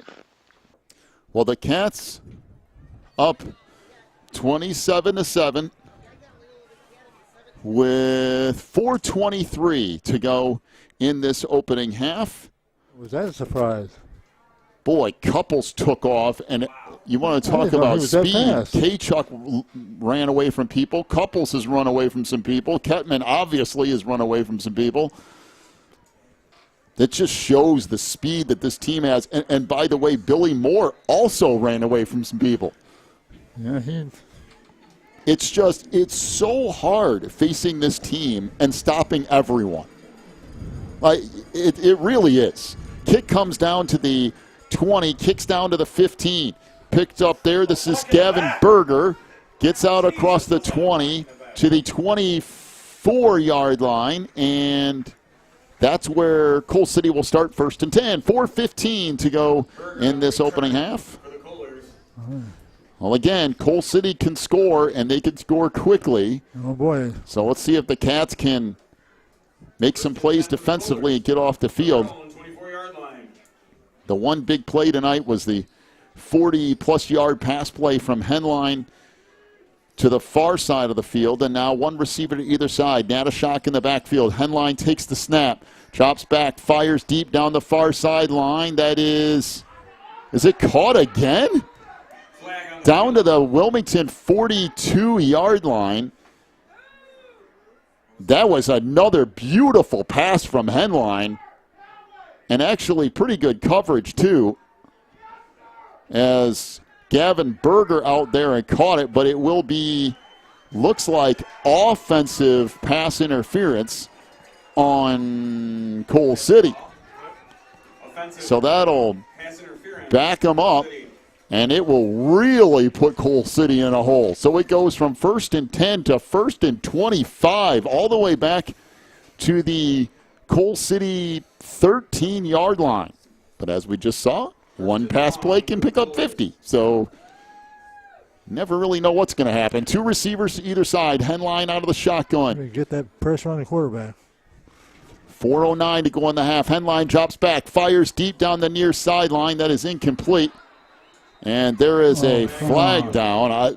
It just 2 people ran into each other, really, but this can't be pass interference. The ball wasn't in the air yet, so illegal contact maybe downfield. They can't. Although, who knows? As a hold. Okay. So a hold on the Cats. That will make it first and... Wilmington. Should be first and... Well, it's going to end up 1st and 13. Isn't that odd? It was more just like players running into each other, but I guess you got to call something if you're going to call it. So 1st and 13 for Coal City. 2 receivers to the far side, 2 back to the near. Henline out of the gun by himself.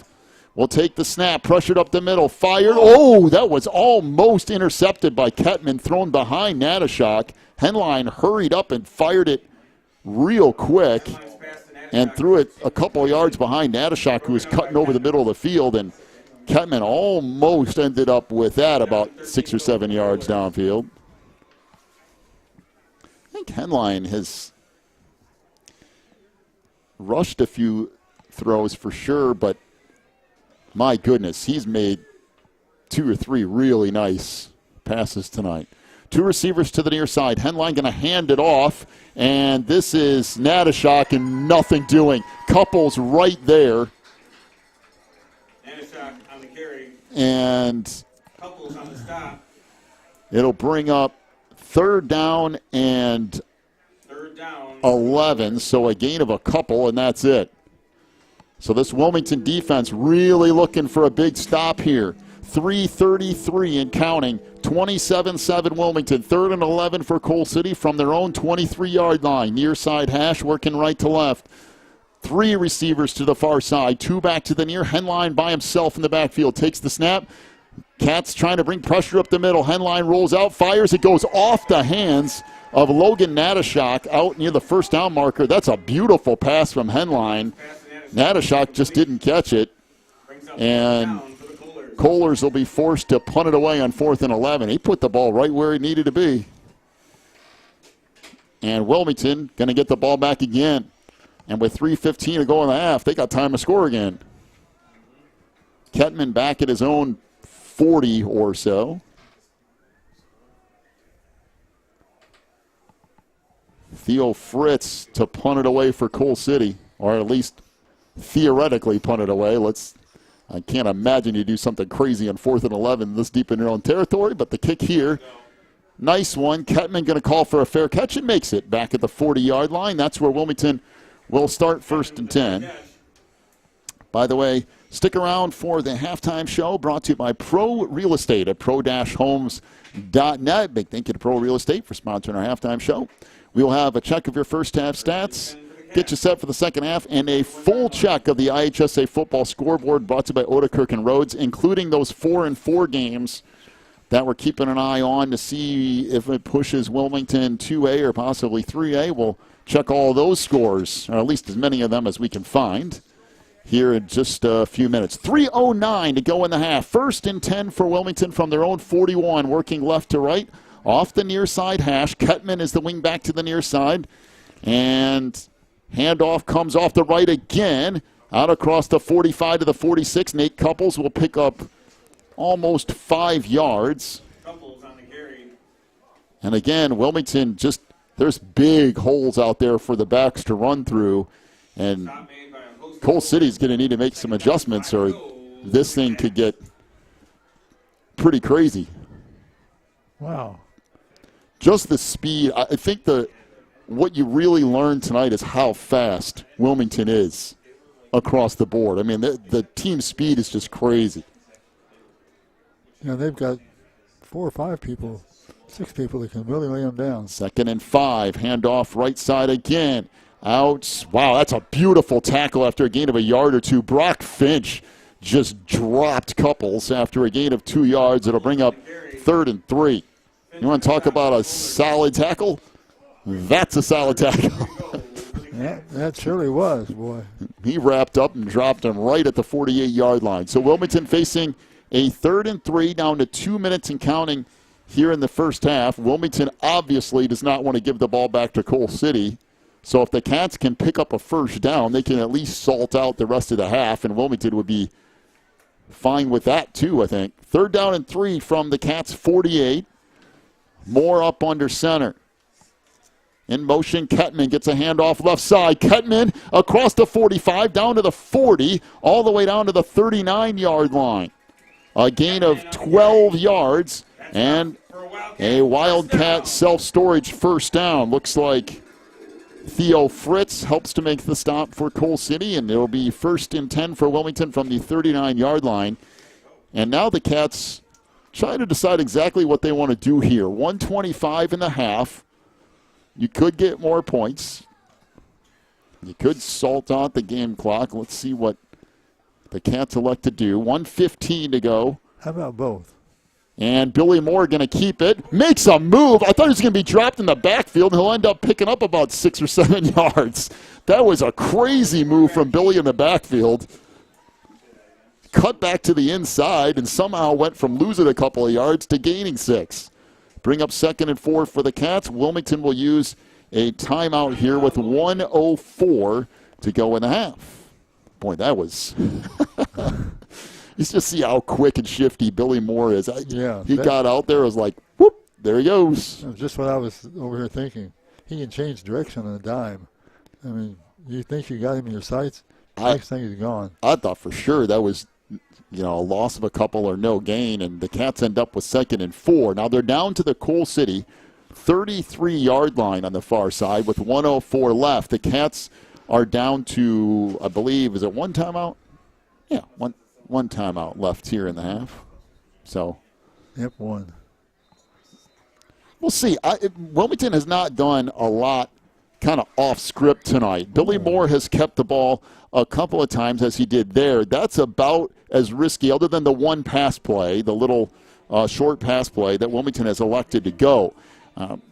Do they do something like that here? The one thing you don't want to do, though, is give up some big play that gets Coal City back in the game. So, whatever it is, you want to make sure it's fairly safe. Just keep right on running the ball and see if something breaks.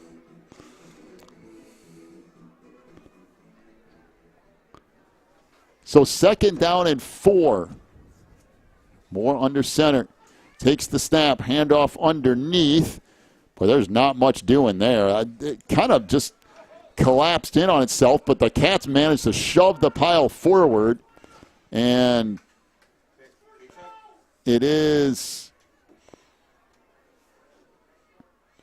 I guess they're going to say not a first down. So 3rd down and a yard.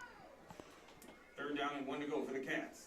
This is Kettman off the left side. He'll pick up a first down, and that will stop the clock. A gain of 5 yards for Ryan Kettman. 42 seconds to go in the half. Billy Moore is going to have to hurry back out there. They wind the clock. We're down to 40 seconds. The Cats could possibly get a couple more plays here if they hurry up. Down to 35 seconds. 1st and 10 from the 26. Handoff goes left side. There's not much there. A gain of a yard or 2, and Wilmington will use a timeout with 28 seconds to go in the half. I think that was Kettman again. He'll pick up a yard, and the Cats will be looking at 2nd and 9. So with 28 seconds to go in the half, the Cats have some decisions to make here. The kicking game has been a little bit all over the place for the Cats. When it's executed well, for sure Ostheim can kick it from a pretty good distance, but we've already seen one kick block tonight. That's the last thing you want to have happen on the last play of the half. Just kind of interesting how this will all come together here.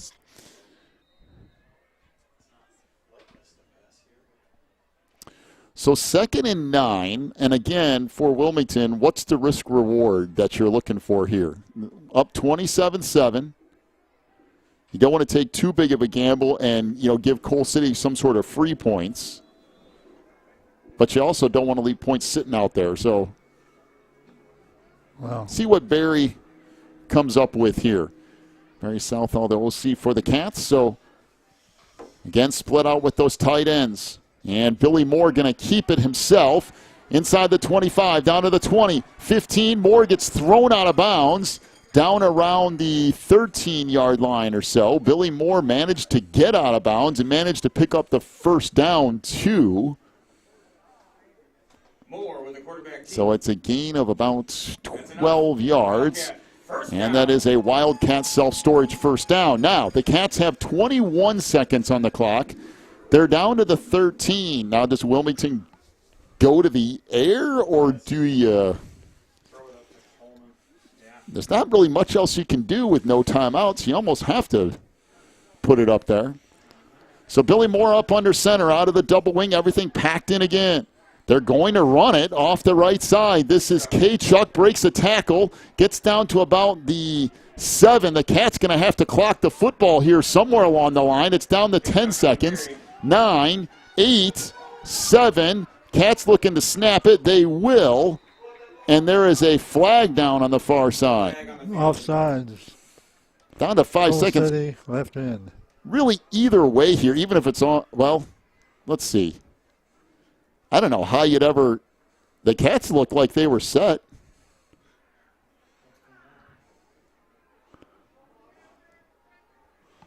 Left end.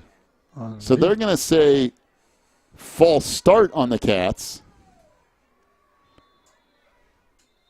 And Wilmington will clock it with 4 seconds left. Well, the Cats had the ball close enough to have it be a relatively easy chip shot for Ostheim, but now the 5 yards will make it a little more difficult.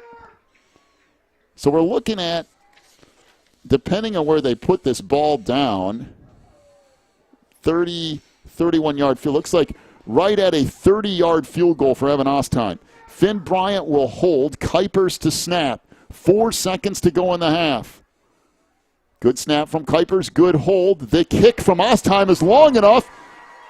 And it is beautiful. 30-yard field goal for the Cats as the half ends. Wow. That was some solid special teams right there. Great snap, good hold. Ostheim's kick on the money, and the Cats lead it 30-7 over Coal City. Wow. Welcome into the halftime show, brought to you by Pro Real Estate at pro-homes.net. Whew. We'll take a break. We'll come back. We'll look at your first half stats. We'll have a full check of the IHSA football scoreboard, too. Kind of see how that playoff picture is coming together. By the way, we got a Morris score for you that will make you a little bit interested. We'll be back in just a minute. This is the halftime show brought to you by Pro Real Estate. Pro Real Estate is a family-owned business established in 1983. Its staff and sales agents work in all areas of real estate sales, from first-time homebuyers to experienced investors. Located at 506 South Water Street in Wilmington, clients are welcome to stop by to discuss their real estate needs or visit our website at pro-homes.net. For a private consultation, contact us at 815-476-7916. Breezer Construction Company is a proud supporter of Wilmington Wildcats football on the Christian Internet Sports Network. For over 40 years, Breezer Construction Company has led the way in providing quality construction to the industrial, utility, and pipeline industries. For more information on Breezer Construction Company, go to breezerconstruction.com. That's breezerconstruction.com. Or call 815-521-0900. Warren's Collision Center is now at 860 Easy Street in Braidwood. They accept all insurance companies, and as always, customer service is their top priority.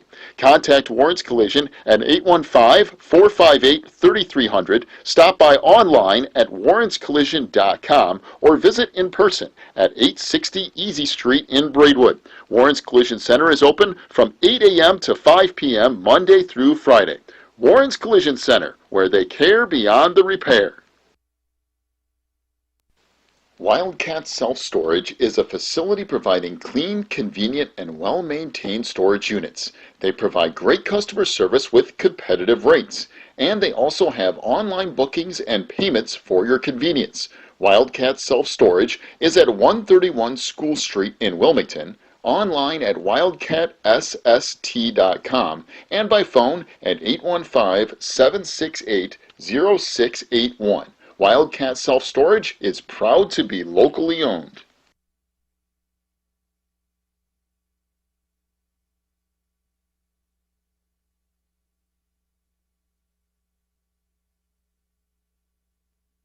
Riverfront Lanes in Wilmington is the place for fun with family and friends. They have leagues and open bowling along with all the extras like bumpers for the kids and cosmic bowling.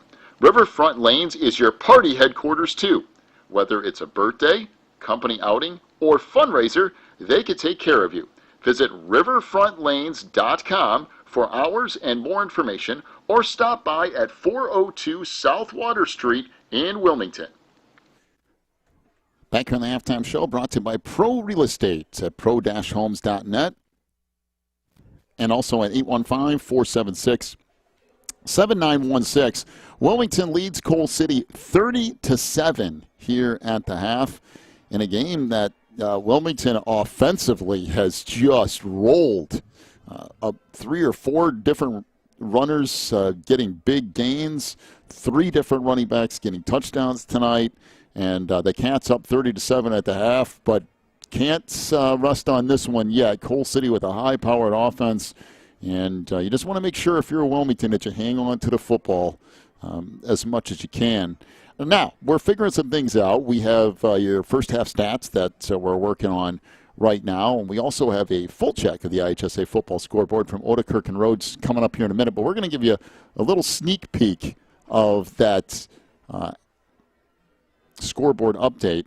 Morris played Byron Center out of Michigan and lost 38-26, and it seems by a few different things that have been going on that maybe 7 turnovers in the first half for Morris. I don't know how that's possible. How do you turn the ball over 7 times and a half? But we'll look into that, but that apparently is what happened. Morris turned the ball over like crazy and lost 38-26. I will tell you, I don't care about that loss at all because Morris is going to be a huge problem for whoever they play in the playoffs. And a couple other little quick ones here. You know, we always say Byron is, maybe they'll be tested. Nope, not tonight either. It's 55-0 there. And also Mantino winning too. That's just a few scores. We'll have a full check of the IHSA football scoreboard from Odekirk and Rhodes, including a look at those 4-4 teams coming up in a few minutes here on the halftime show. We're also working on your first half stats as well. A lot of different things going on here tonight. By the way, gives me an opportunity to IHSA football playoff pairings show. That will be tomorrow night out at Terry Shed, roughly 7:45 maybe.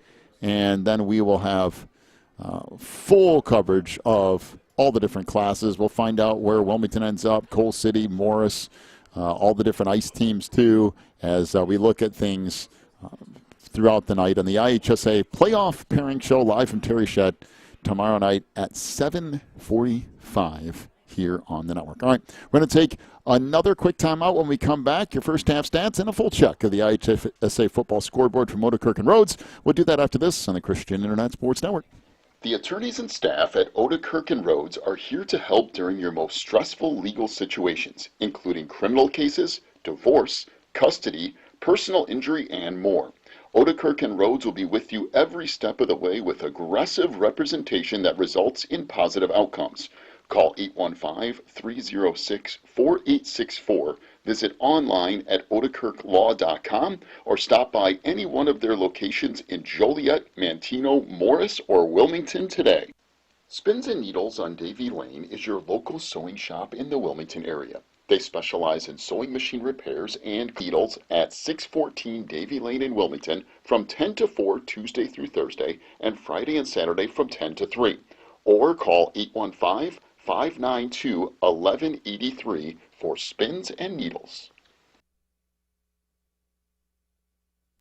The Wilmington Chamber of Commerce at wilmingtonilchamber.org represents Wilmington businesses in many ways, including Employee of the Month, job postings, a full directory, event listings, ribbon cuttings, and more. They are also proud to announce their office location at 616 Davie Lane in Wilmington. WilmingtonILChamber.org is the source for all things business related in Wilmington.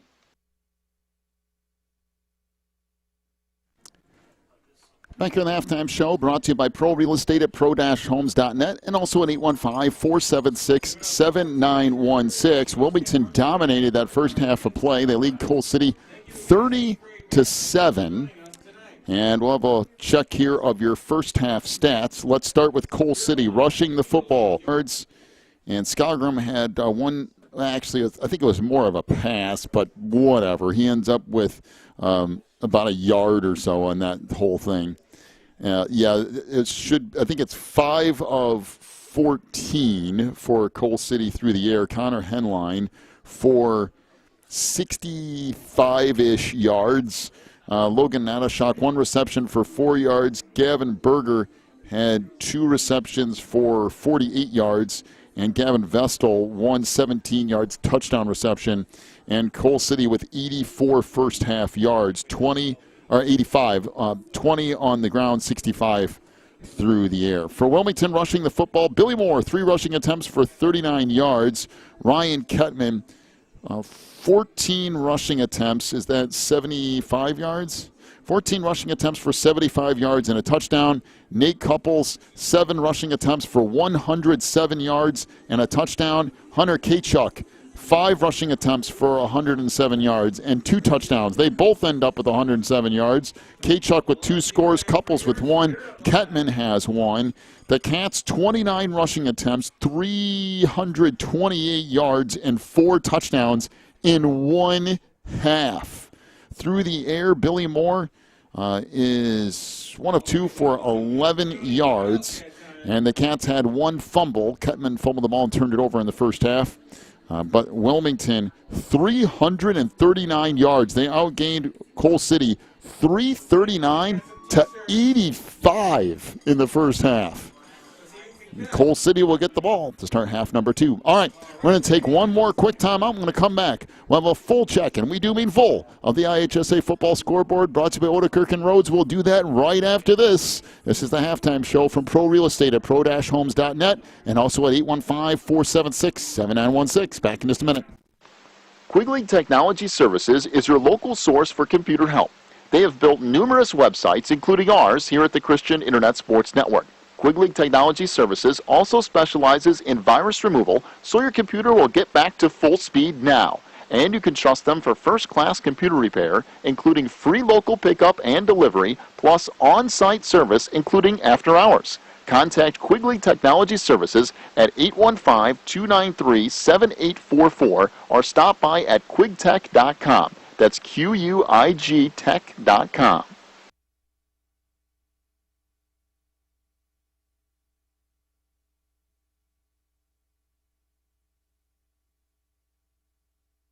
All right, back here on the halftime show brought to you by Pro Real Estate at pro-homes.net and at 815-476-7916.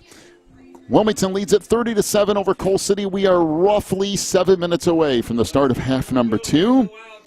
Time for a full check of the IHSA football scoreboard brought to you by Odekirk and Rhodes. And boy, are there some scores.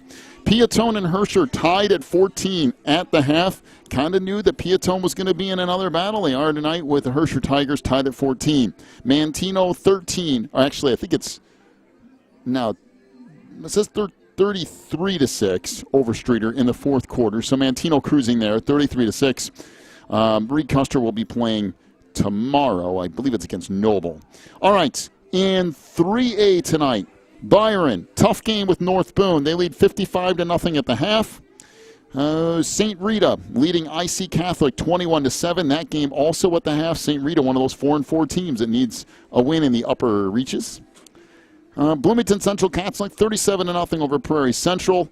It is Williamsville 14, Pleasant Plains 0 in the first. Bishop McNamara leads Edward Central Catholic 42-0, that game in the second. Tolono Unity 34-17 over Mount Vernon, that's in the third. And Vandalia 28-7 over Litchfield, that in the third quarter as well. In 2A, Rockridge 21-6 over Hall, that game in the second. El Paso Grindley leads Shelbyville 17-0. Farmington 27-0 over Bureau Valley, that's in the third. Seneca 42-0 over Carlisle in the fourth quarter. Seneca trying to remain undefeated. Westville 42-0 over Iroquois West. It is Cesar Valier and Johnston City tied at 6 in the first quarter. DuQuoin 26-0 over Murfreesboro. Murfreesboro, another one of those 2A teams that needs to win to get in. They're at 4-4. That would drop them to 4-5. New Berlin 28-8 over Maroa Forsyth. How in the was that right? 28-8 in the second, and New Berlin, one of those 4-4 teams. You would have thought Maroa would have had the upper hand there, but I guess not. Then Pena 28-13 over Carlinville. That's in the second. Okay. So let's look at all the 4-4 games that are currently going on below where Wilmington is. Now, we need 6, if we're looking at this, for these 4-4 teams to lose to drop Wilmington down, okay? So let's start with Tuscola leading Leroy, 23-12 at the half. And Leroy, one of those 4-4 teams, so that would be a loss. Carrollton leading Triopia, 21-0 at the half. Triopia, one of those 4-4 teams, that would be 2 losses. Knoxville leads Stark County 41-7. By the way, Stark County was 5-3 coming in. Knoxville was 4-4. That's not going to help the cause to go down to 2A. Galena leads Fulton 14-0. That game at the half. Galena also a 4-4 team. That doesn't help. Winchester 24-6 over Beardstown. That's at the half. And guess what? Winchester also a 4-4 team. That one doesn't help. Now you get to Rushville Industry leads Havana 22-6 at the half. Havana is one of those 4-4 teams. Eastland Pearl City leads Dakota 46-0. Eastland Pearl City, one of those 4-4 teams. Newton up on Marshall at the half, 15-8. Newton only has 3 wins. Marshall 4-4. That would be 4 right there. Monticello leads Paxton Buckley Loda 7-0 at the half. PBL, another one of those 4-4 teams. So as that would then be, what were we at, 5?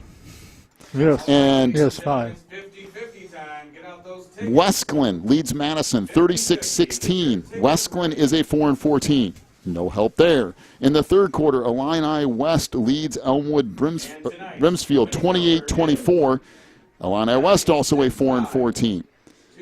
Chicago Orr lost to David Spear Academy yesterday. That would be the 6th.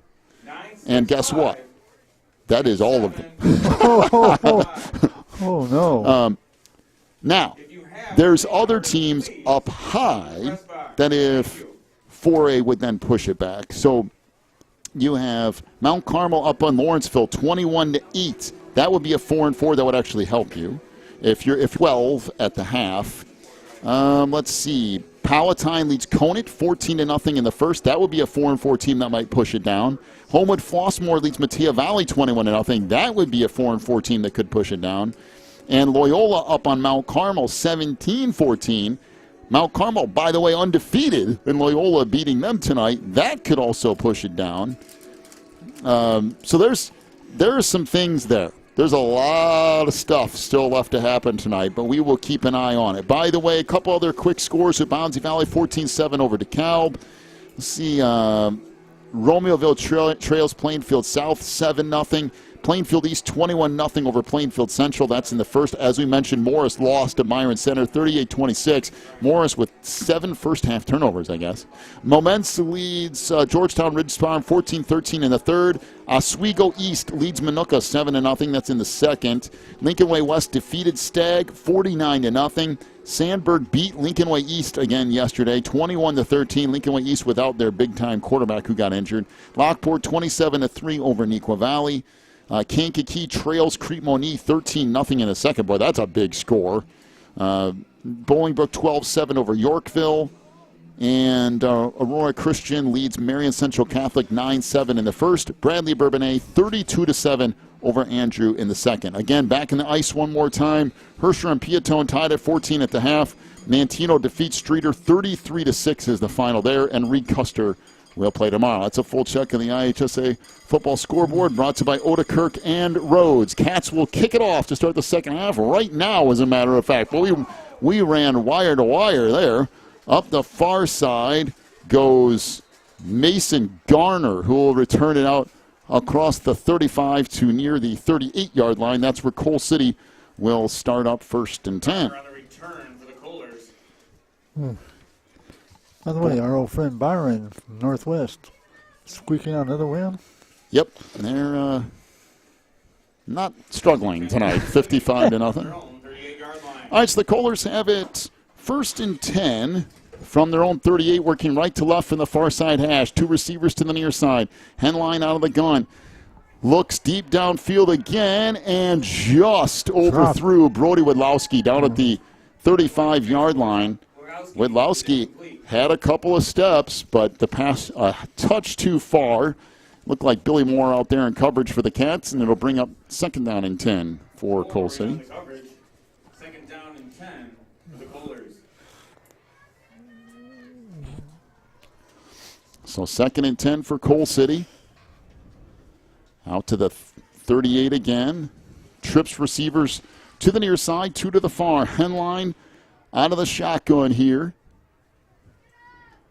Takes the snap, chops back, pressured up the middle, and throws it incomplete. Good pressure that time from the Cats. Henline just had to heave it down the middle of the field to avoid getting sacked. He barely got that off. Brings up 3rd down for the Kohlers. Overshot everyone, but actually a pretty good play for him just to get it out of there. Yeah, that's true. And it'll bring up 3rd and 10 for the Kohlers. Coal City has connected on 1 deep pass tonight, and that's been it. 2 receivers to the near side, 2 to the far. Henline with Natashak to his right. 3rd and 10 from the Coal City 38. Henline takes the snap, drops back. The lefty fires incomplete. Overshot Gavin Berger down at the Wilmington 45. Good coverage back there by, I believe that's Ketman. And it'll bring up 4th and 10. Brings up 4th down for Coal City. Well, that's about as good as it gets for Wilmington. 3 and out, get off the field, put your offense back out there. Let them run the clock down. That's right. Move the football, get points. More importantly, keep Coal City's offense off the field. Boy, isn't that the truth? So Coal City will get set to punt it away. On 4th and 10. Good snap. The kick by Fritz. Another pretty good kick. And it gets a great bounce for Coal City. Gets inside the 15 all the way down to the 12. That's where it'll be touchdown. And Wilmington will take over 1st and 10 from their own 12. Again, working left to right from the far side hash. 11:29 to go here in this 3rd quarter. Again, we will keep an eye on that scoreboard all night. And we'll have a full check in the postgame as well on all your 4 and 4 teams, as the Cats again will try to get things started back up here. So Billy Moore will head back out there, see if the Cats continue to stay out of this double wing, and whether it's a wide split or not. It will be the wide splits for the tight ends. Ketman off the near side. Handoff comes right side. Another big hole across the 35, 40, midfield, 40, 30, 20. K-Chuck all the way to the 10 before he's finally tripped up by Brody Wieslowski. First down, Wildcats. A gain of, what's that, 79 yards? And, well, I mean, if my math's good, and I was not a math major, but that's roughly 79 yards, maybe 80. And the Cats will have it. Wildcat, first down. First down. It's a Wildcat self-storage first down. K-Chuck off the right side had a big hole and just took off yet again. That time around, though, Wieslowski did chase him down, but it took a while. Have a good one. Yeah, it took almost to the touchdown to get him. They showed a little of that. So Wilmington knocking on the door at the 10-yard line. Handoff right side.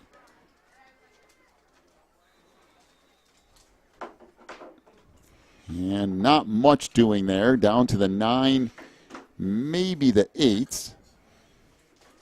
Trying to see who it was on that far side. So it's Nate Couples for a yard to bring up 2nd and 9. 10-20 and counting here in the third quarter. Down and 8 to go for the Cats. Boy, Wilmington's rushing offense has just run wild in this game. We're talking, what, 400 yards of rushing, and Yeah, I believe we passed 400 now. that's crazy with 10 minutes to go in the third quarter.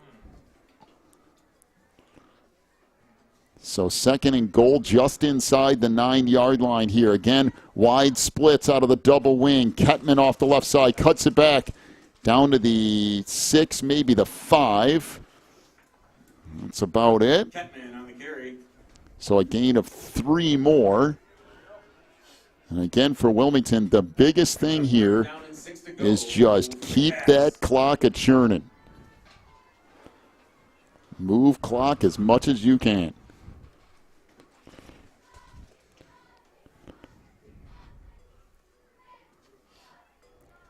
So Barry taking plenty of time getting that play in. There goes Billy Moore back out there. 3rd down and goal from about the 6.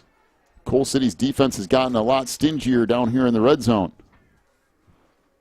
Handoff right side. Boy, there's just nothing there. Kohler stacked that up. 3 or 4 guys in the mix on that play. Nate Couples will get maybe a yard, and it will put the Cats at 4th down and goal from the 5, and Wilmington will bring out the kicking unit and try to add another field goal here.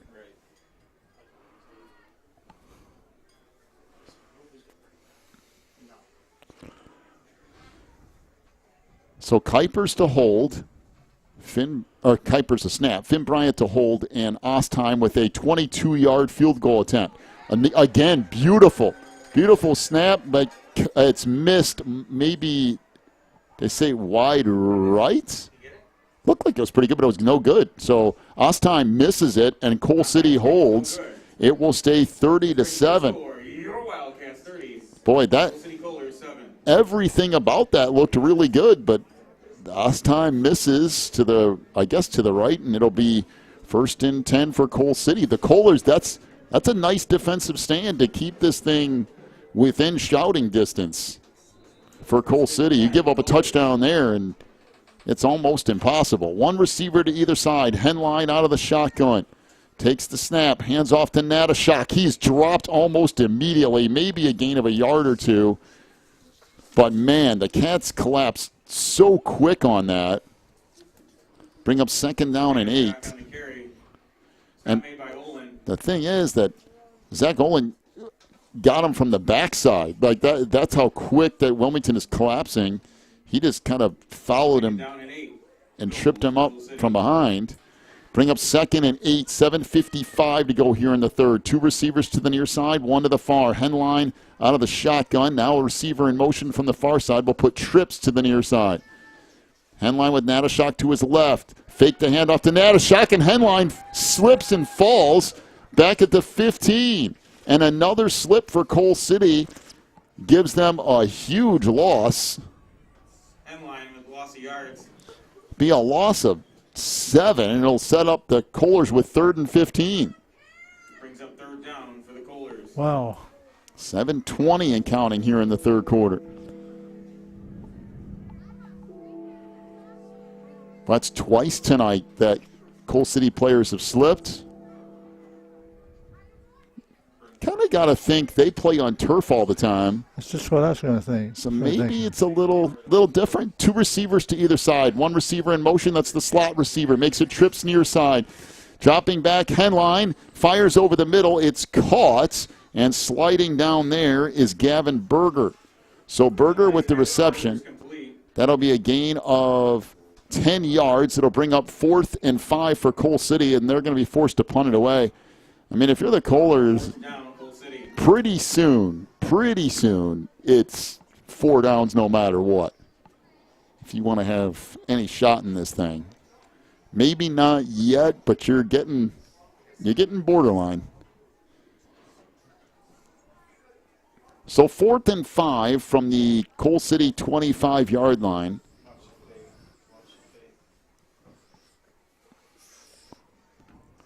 So snap back and another kick. This one a line drive from Fritz. It will hit sideways and be touchdown at the Wilmington 39-yard line. That's where the Cats will start 1st and 10. Back with more Wilmington football in just a moment. If you're looking for more information on Wilmington Wildcats football, then check out the Catbackers every Wednesday at 7 at Tuffy's. Each week, Coach Reentz goes over game film, takes questions from the audience, and presents the Offensive and Defensive Player of the Week awards. Plus, you'll get to hang out with other Wildcat fans and get the inside scoop on next week's game. So be sure to check out the Catbackers every Wednesday at 7 at Tuffy's. So the Cats will face a 1st and 10 from their own 39 off the near side hash, working left to right. Again, the wide splits with the tight ends. In motion, Kettman gets a handoff, cuts it back across the 45, out near the 48. A gain of 9 yards. Bring up 2nd and 1 for Wilmington. 5:50 and counting. The Cats go back to just using clock. Coal City really at the point here where they desperately need a turnover. They need something big to happen. Settled down in quite a battle now. I will say that last time they got down inside the red zone, and Coal City has enough size that they can make life miserable for you when they can just throw everybody up on the line of scrimmage. Oh, you better believe it. 2nd and a yard from the Wilmington 48. Billy Moore going to keep it himself, cuts it back, gets a 1st down inside the Coal City 45, down to the 43. That'll be a gain of 8 yards for Billy Moore and a Wildcat self-storage 1st down. But that's a really nice call to keep Billy with the football. 1st and 10 for the Cats from the Coal City 40, well, I guess 43, just inside that 44-yard line. Again, Wilmington going to churn clock. 4:50 and counting here in this third quarter. So down to 10 seconds. If we don't get up there, we're going to be in trouble. There goes 5, 4, 3, 2, and the Cats are going to have to use a timeout. And Barry was asking for the signal, but he gave it. Timeout, Wilmington. He gave it with 10 seconds and then started counting down at 5, and just like that, Wilmington has to use a timeout. 4:37 to go in the third. Cats lead at 30-7 over Coal City. Take a break. Back with more Cats football after this on the Christian Internet Sports Network. Teresa's Family Styling Salon in Wilmington is an all-ages salon that will style your hair for that special look. They offer cuts, perms, and coloring for any fashion. They also carry Paul Mitchell and Brocato products. Teresa's Family Styling Salon is located in the Southgate Plaza in Wilmington, and you can call for an appointment at 815-476-1955. That's 815-476-1955. Pro Real Estate is a family-owned business established in 1983. Its staff and sales agents work in all areas of real estate sales, from first-time homebuyers to experienced investors. Located at 506 South Water Street in Wilmington, clients are welcome to stop by to discuss their real estate needs or visit our website at pro-homes.net. For a private consultation, contact us at 815-476-7916.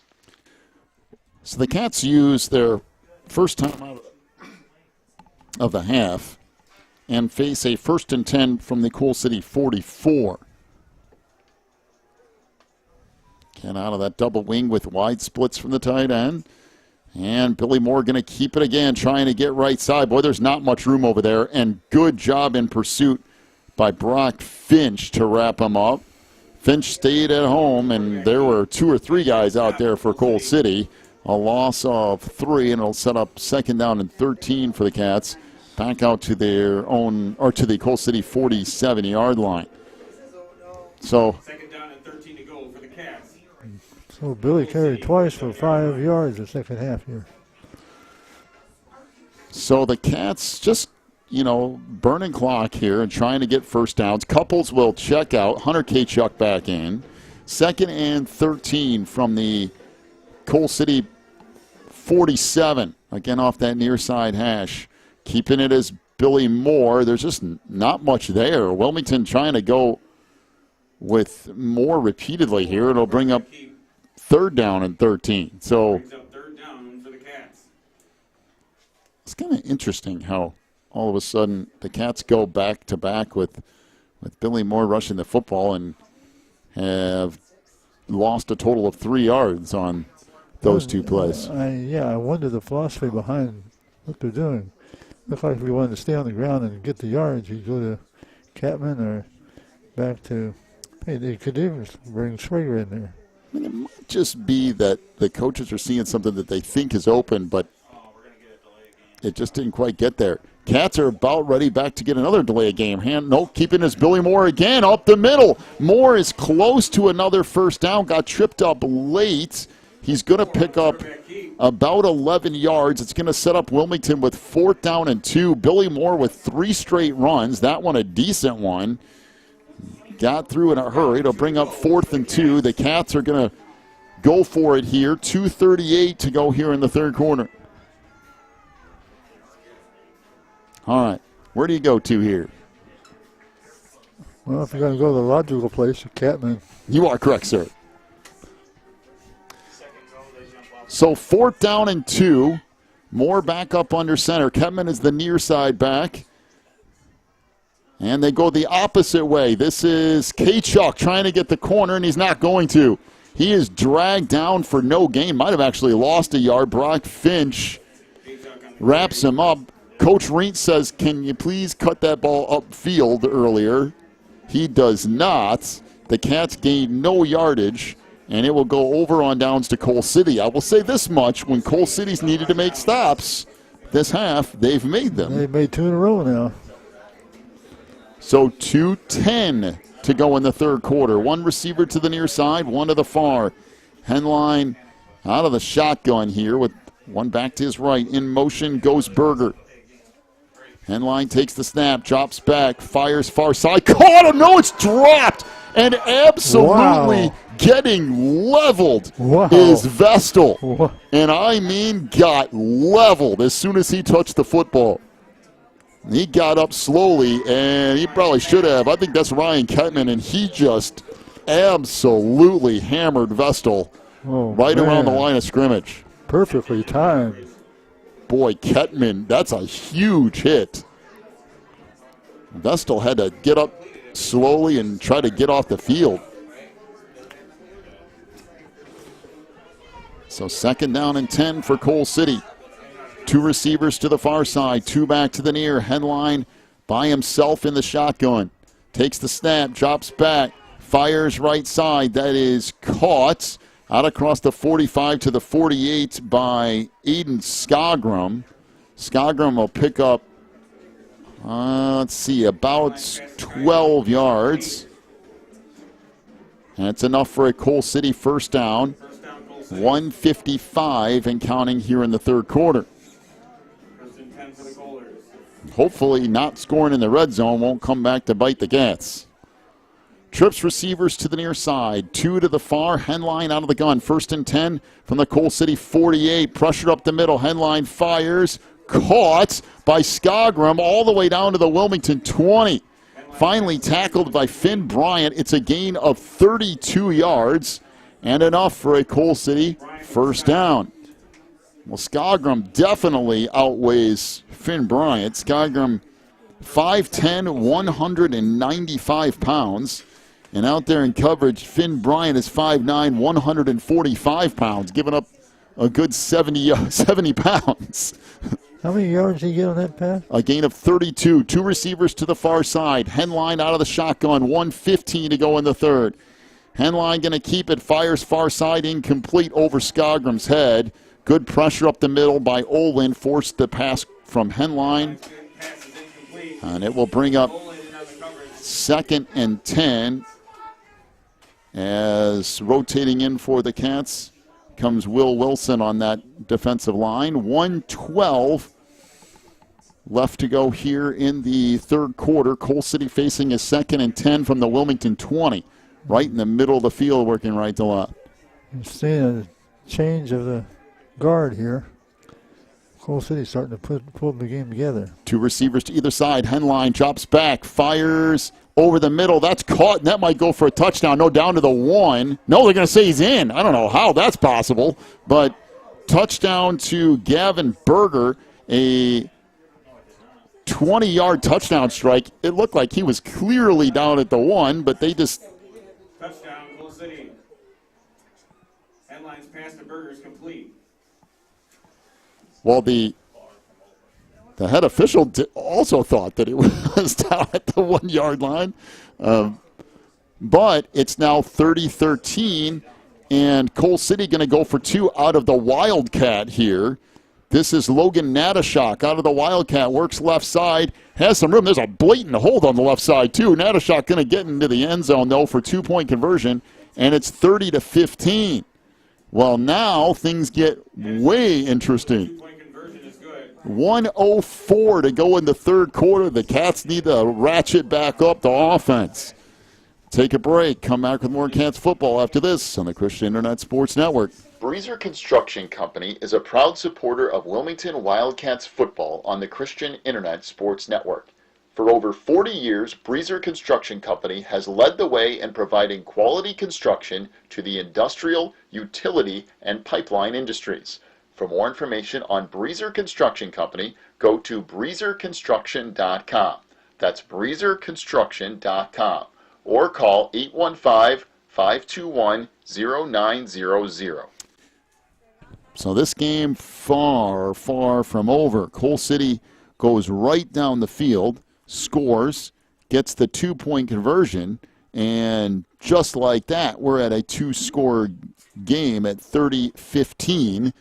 With 1:04 to go in the third quarter. The Cats really need a nice drive all the way down the field and get some more points here and put this thing effectively back out of reach. This kick by Hamilton taken up at about the 15-yard line, across the 20 out to the 30, and that's where Wilmington will start 1st and 10. The Cats lead it 30-15 with 58 seconds to go in the third quarter. Again, Wilmington needs a nice time-consuming drive here.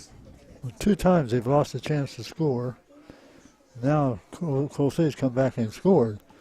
Well, the biggest one was after the 79-yard run by Kachuk. Yes. The Cats got down inside the 10 and came away with nothing. And that one really hurt. And Wilmington now trying to get some yards, burn some clock, and stay ahead in this game. 30-15 out of the double wing again with the wide splits. This is Ketman off the left side. Cuts it back. Ketman makes a move again across midfield. Ryan Ketman is going to cruise into the end zone. There is no one anywhere near him. Ketman with a 71-yard touchdown run. And the Cats score again. 36-15, pending the extra point. Declan Moran coming out a little hobbled here on the near side. We'll see how that plays out. Oh, boy. Well, what did you say they needed? Well, a long time-consuming drive. That wasn't it, but there were points There there. were some points. So Wilmington will attempt the extra point. 36-15, 46 seconds to go here in the third quarter. Boy, that's some run from Ryan Kettman to just answer immediately. The speed in the last part of that? Kick here from Ostheim is good. Wilmington now leads it 37-15 with 46 seconds to go in the third quarter. We'll take a break. Back with more Cats football after this on the Christian Internet Sports Network. Warren's Collision Center is now at 860 Easy Street in Braidwood. They accept all insurance companies, and as always, customer service is their top priority. Contact Warren's Collision at 815-458-3300, stop by online at warrenscollision.com, or visit in person at 860 Easy Street in Braidwood. Warren's Collision Center is open from 8 a.m. to 5 p.m. Monday through Friday. Warren's Collision Center, where they care beyond the repair. Wildcat Self-Storage is a facility providing clean, convenient, and well-maintained storage units. They provide great customer service with competitive rates, and they also have online bookings and payments for your convenience. Wildcat Self-Storage is at 131 School Street in Wilmington, online at wildcatsst.com, and by phone at 815-768-0681.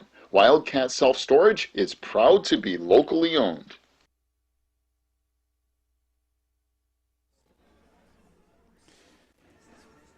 So 46 seconds to go here in the third quarter. Wilmington going to kick it off left to right.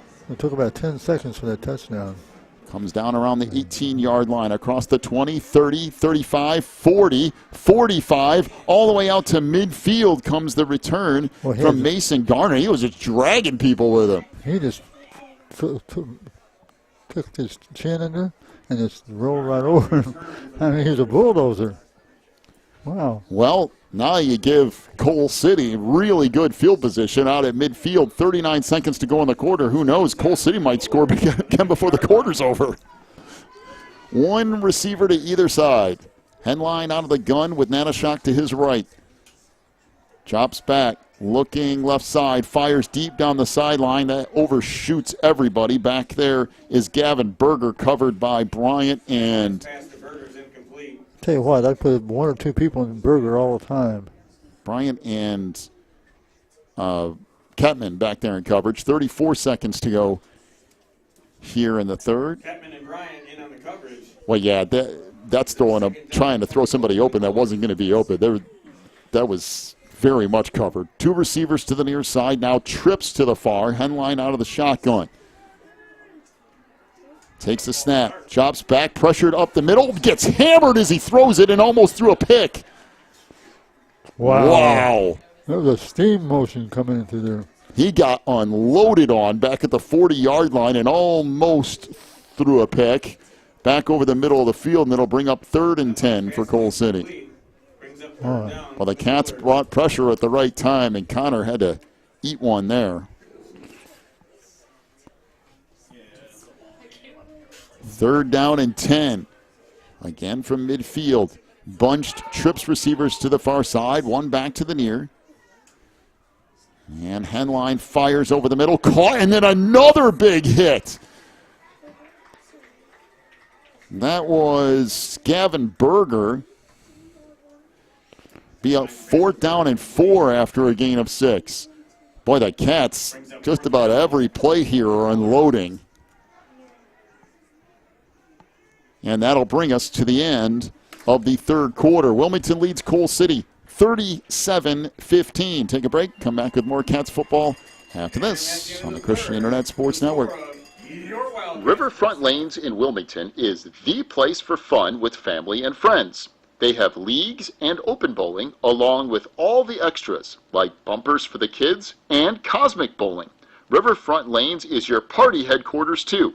Whether it's a birthday, company outing, or fundraiser, they can take care of you. Visit riverfrontlanes.com for hours and more information, or stop by at 402 South Water Street and Wilmington.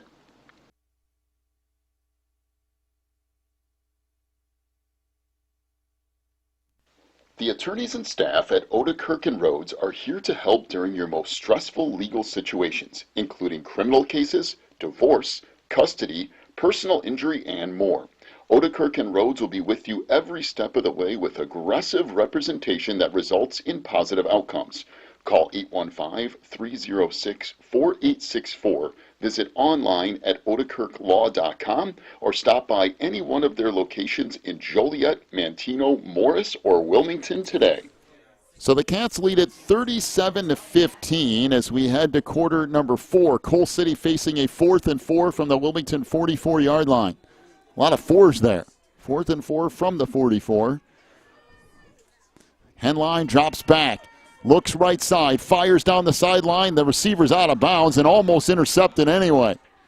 Pass that was intended for Skagram. Out there was Declan Moran, who almost picked it off down around the 25-yard line, and no matter, because Coal City will turn it over on downs. It'll go back to Wilmington. 1st and 10 from their own 44. Boy, the Cats' pass defense been pretty good tonight. They've given up a few plays here and there, but Wilmington's done the job defensively. Offensively, they've more than done the job. They got to be approaching, 500 yards rushing? It's a lot of rushing yards. I'm not exactly sure, but it's north of 450 anyway. 1st and 10 for the Cats from the 44, working right to left here. Billy Moore up under center. Off the left side it comes, across the 45, out to near midfield by Ryan Kettman. So tackle made on the play by Noah Houston, and it'll bring up 2nd down, and we'll call it 5 for the Cats after a gain of 5. 2nd down and 5 to go for the Cats. 11:30 and counting. And again, if you're the Cats, 5-6 yards at a time is all you need. Just churn up yardage, get first downs, and put this game in the books. So the Cats 2nd and 5 from their own 49. Couples to the near side and Kettman to the far side of those wingback spots. Kettman slipped down. Billy Moore just kept it himself. That was actually a really good play from Billy. He saw Kettman had no chance, and Billy just bailed and kept it off the near side.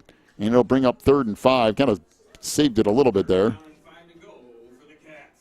But Billy turned around, and Kettman was face down on the ground. And he just goes, okay, well, let's see what happens next. So 3rd and 5 for the Cats from their own 49. That's now the 3rd time tonight somebody slipped. Coal City had it happen twice. And now Kettman slips. It'll bring up 3rd and 5. 10:28 to go in the 4th quarter. Everything now out of that double wing set. And off the left side, this is Kettman. Not a whole lot there. Got hit right in the hole. Maybe a gain of a yard. That's Kettman on the carry. Tyler Phillips, the 5'10", 195-pound junior, makes the stop for Coal City. He'll bring up 4th and 4 after no gain. I think the right yardage is somewhere around 480. So Wilmington will get set to punt it away. Good press box call. First punt of the night for the Cats. Well, if they punt it here, it would be the first one of the night.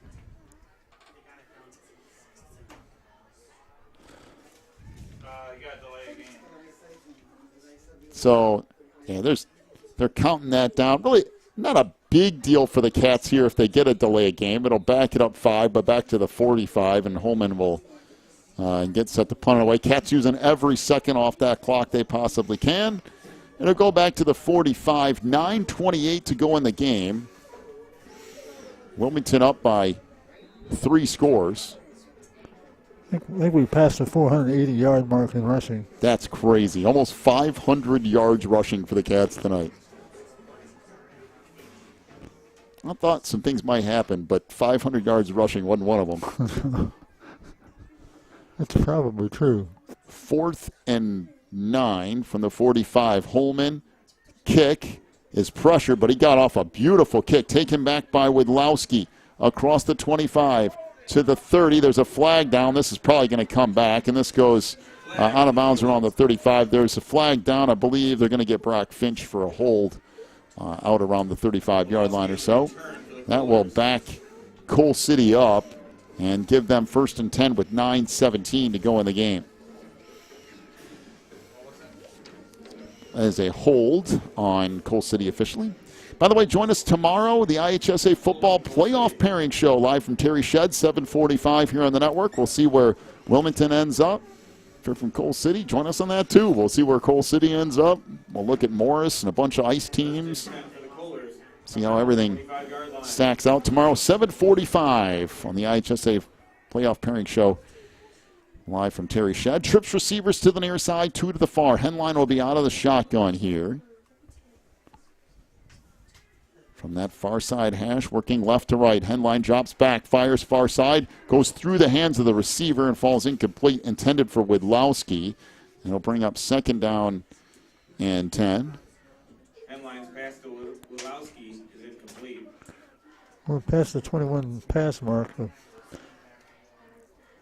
Hanlon. Yeah, Henline's, he's thrown it all over the place, but a couple of times they've connected on. Oh, yeah. It's a big place. 2 receivers to the far side, 2 back to the near, 9:14 to go in the game. Now a receiver in motion. That is Natashak to the near side. Henline pressured as he throws it over the middle. Had to get rid of it a little quicker than he would like. He overshot his intended receiver, Gavin Berger, out near midfield. And it'll bring up 3rd down and 10. Couples out there in coverage. And it will bring up 3rd down and 10. Well, Coal City, if they have any shot here, they got to convert on this drive. That's almost a must at this point. 2 receivers to the far side, 2 back to the near, 3rd and 10 for the Kohlers from their own 25. Henline will take the snap, drops back again, fires deep down the near sideline. It is caught. That is a beautiful pass, and what a grab by Gavin Berger. I mean, you couldn't have any better coverage than that by Couples.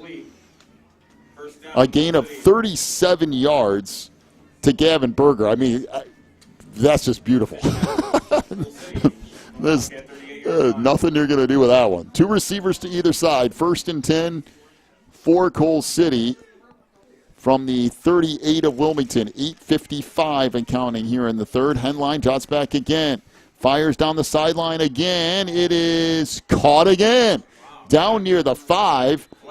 That is a really nice grab by Brody Widlowski, and it looks like it might be a penalty. Is that Billy Moore back there? It might be pass interference on Billy. That's just a really good pass. A gain of 33 yards and a Coal City 1st down. Well, we'll say 31 yards. They back it up a couple of yards here. It is a 1st down for Coal City. That's some 2 really nice passes in a row from Henline. You just kind of knew that they're going to get points. They're going to get some passing yards tonight. You just have to outdistance yourself. So now they go to the Wildcat with Natashak back there at a huge line in front of him. Natashak works right side, bounces it around the end, and he'll score a touchdown. Boy, and that's super easy. That is a 7-yard touchdown run. It kind of makes you think, you know, why don't you do that a little bit more often? So Natashak on the direct snap, and he'll score and make it 37-21, pending the extra point here. And again, this thing far from over. I'll tell you what, the Wildcats better get really serious about hanging on to the ball. So again, Wildcat formation with a huge group of linemen in front of them. Natashak left side. He is not going to make it, I don't think. He's down inside the 1, and the Cats make a stand on the 2-point conversion. It'll stay 37-21, but it's back to a 2-possession game with 8:41 to go. We'll take a break. Come back with more Cats football after this on the Christian Internet Sports Network. Spins and Needles on Davie Lane is your local sewing shop in the Wilmington area. They specialize in sewing machine repairs and cleaning. Spins and Needles also has sewing supplies, quilt fabrics, sewing notions, and custom wind spinners.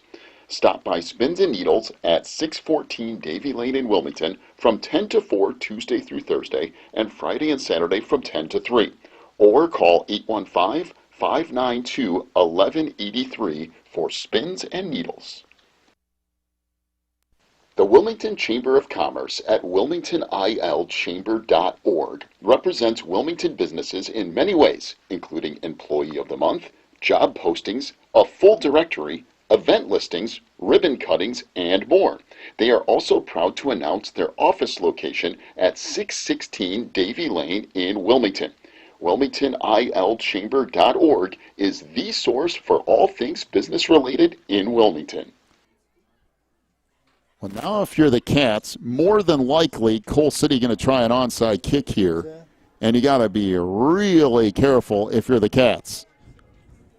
So Mason Hamilton has it teed up, and good job by Wilmington to just cover it up at their own 48. Not a bad kick by Hamilton either. Kind of rolled it out there looking for a big hop, didn't get it, and Wilmington will take over 1st and 10 from their own 48, 8:40 and counting. Coal City needing a big defensive stand to give themselves a chance and then another onside kick possibly. But again, we've said before, this game far from over. When Coal City can score as quickly as they can. He can put that ball right in their hands at 30 and 40 yards. There are a couple of passes that were just, those are beautiful passes. Not a whole lot you can do with it. 1st and 10 for the Cats from their own 48. Billy Moore up under center. Couples to one side. I believe that's Couples. And now handoff to Kettman left side. Try to cut it back. Gets to midfield. That's about it. Gain of 2, maybe 3. Everything got piled up in the inside. Stop made by Brody DeRazio, 5'9", 210-pound defensive lineman, and it will give the Cats 2nd down and 7, 8:15 and counting here in the 4th quarter. You started getting a little uneasy. Yeah, that's too uneasy. This game, it's a 2-score game, 8 minutes left. Coal City has shown a lot of ability to put the ball down the field. And the Cats are going to get it again. Down to 4 seconds. 3, 2, 1. And it's going to be another timeout for Wilmington. And it's the second time this half that the Cats have to burn a timeout. They've gotten their share of delay of game as well. And the Cats use another timeout. Down to 1 left. Wow. 7:48 to go. We'll take a break. Come back with more Cats football after this on the Christian Internet Sports Network. Quigley Technology Services is your local source for computer help. They have built numerous websites, including ours, here at the Christian Internet Sports Network. Quigley Technology Services also specializes in virus removal, so your computer will get back to full speed now. And you can trust them for first-class computer repair, including free local pickup and delivery, plus on-site service, including after hours. Contact Quigley Technology Services at 815-293-7844 or stop by at quigtech.com. That's QUIG tech.com. So the Cats are forced to burn another timeout. 2nd and 7 for Wilmington. 7:48 to go in the game. We've talked, the Cats love to use all the clock that they can, but they've used too much of it at times tonight. Yeah, they've kind of dipped in a little deeper than they should have. There have been a couple of delay of game penalties. There have been a couple of timeouts because there was going to be a delay of game, and you definitely couldn't afford a delay of game there. Would have made it 2nd and 12, so Coach Reach just burns a timeout. The problem with that for Wilmington is that you're down to 1. So 2nd down and 7, right just the other side of midfield into Coal City territory. Handoff left side. This is, I believe, Kettman again, and just not much there. A gain of a couple of yards. And it'll bring up 3rd and 5, maybe 3 yards, a long 3rd and 4. And now somebody slow getting up for Wilmington. Declan Moran he's come out a couple of times with cramped issues in that leg, and I think that's what's going on here too. So he'll get looked at there out in the middle of the field. Now Wilmington has 7:30 left to go in the game. They face third down and a long 4, and the last thing you want to do if you're the Cats is give the ball right back to Coal City, who just scored in a matter of about a minute and a half the last time they had the football. And this is still a 2-score game. I mean, granted, it is 16. You'd have to score 2 and get 2 2-point conversions, but they got one easily and almost got another one the last go-around. So still working on Moran out there at the 47. So let's take a quick break. Come back with more Cats football after this on the Christian Internet Sports Network. If you're looking for more information on Wilmington Wildcats football, then check out the Catbackers every Wednesday at 7 at Tuffy's. Each week, Coach Reentz goes over game film, takes questions from the audience, and presents the Offensive and Defensive Player of the Week awards. Plus, you'll get to hang out with other Wildcat fans and get the inside scoop on next week's game. So be sure to check out the Catbackers every Wednesday at 7 at Tuffy's. All right, here we go. It's third down and 4 for the Cats from the Coal City 47-yard line. See what Wilmington can do here. You got to at least get it close so you have a chance on fourth down if you want to. This is Kettman again off the left side. Tried to stretch it out. It's going to be close. It's going to bring up fourth down and maybe a yard. So a gain of 3. We'll call it fourth and a long one, about 1.5. Clock runs, 6:55. Now, for Wilmington, this is a lot of, you're putting a lot of stuff on this. You could punt the ball out of bounds and pin Coal City back, but you're going, listen, we have faith in the offense. We're going to get it right here. But that Coal City defense has been stout the last couple of drives. Most of this half. Kettman's going to pick it up. Has it down to the 40-yard line. Boy, that's a big run from Ryan Kettman. And the Cats pick up a huge first down, and that will burn 2 or 3 more minutes off that clock. Coal City desperately needed to get out on that 4th and a yard. They could not. Gain of about 3 for Kettman.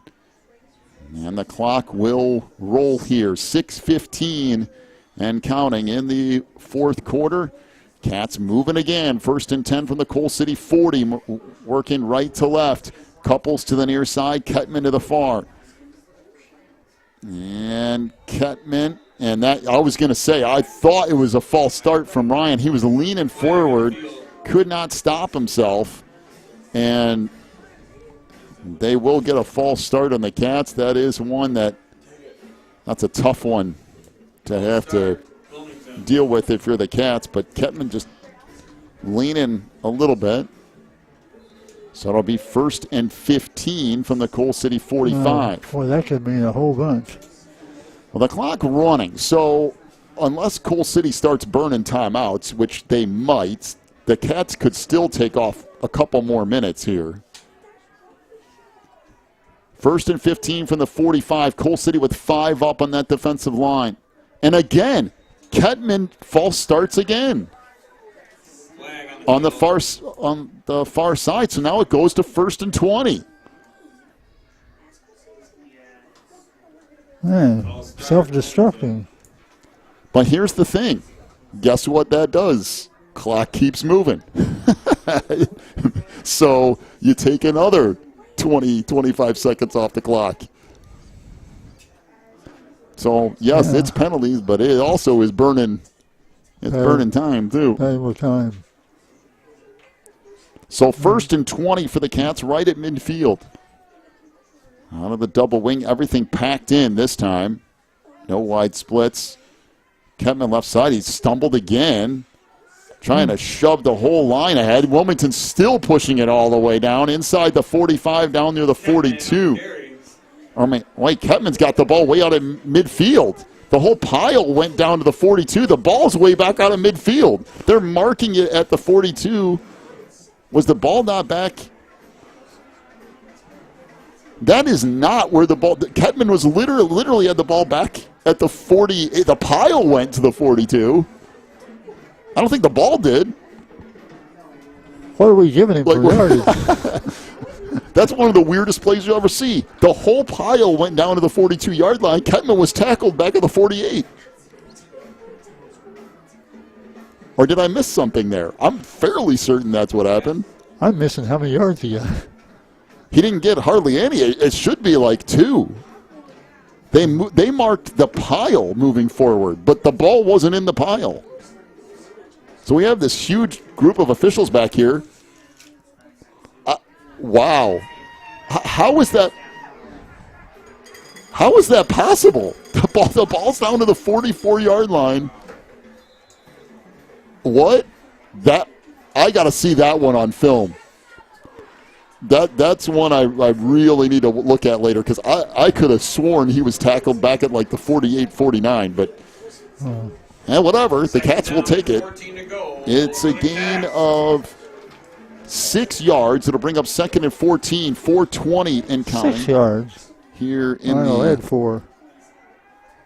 Should have been more like 2, I think, but that's what I had. Out of the double wing, pitch comes left side. Ketman cuts it back inside the 45, down near the 42. Coal City's going to have to use timeout soon. It looks like they'll use a timeout here.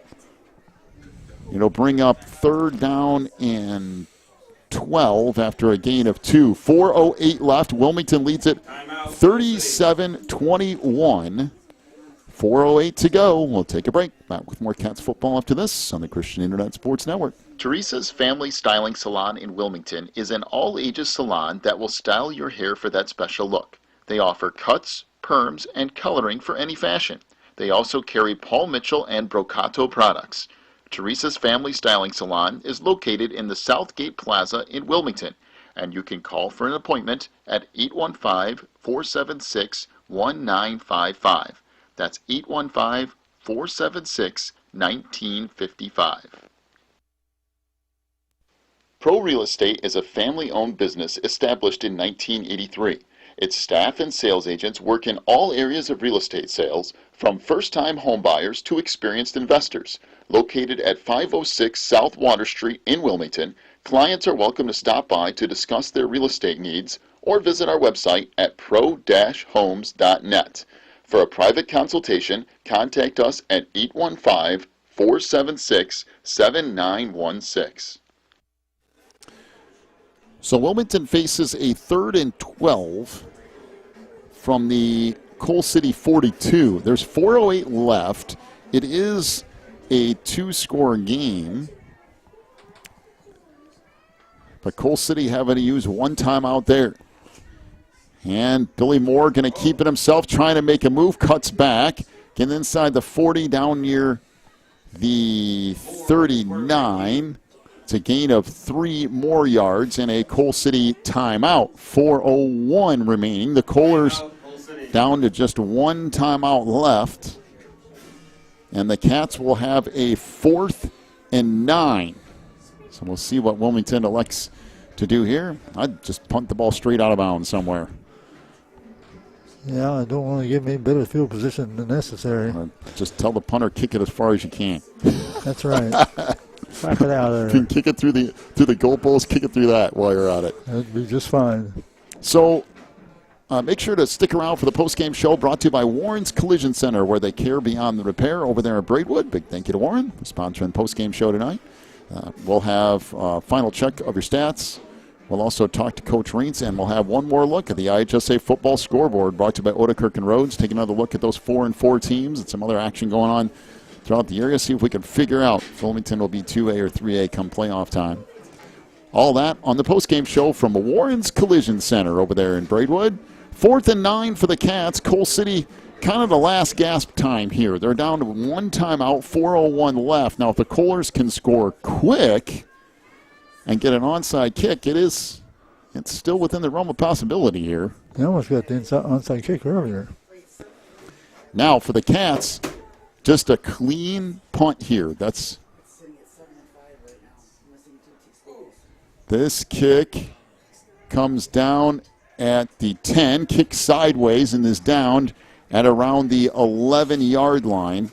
Looks like K-Chuck back there, and Coal City will have it at their own 11 with 3:54 remaining, trailing 37-21. By the way, the last check is the 4-4 count is 5 teams are losing or have lost.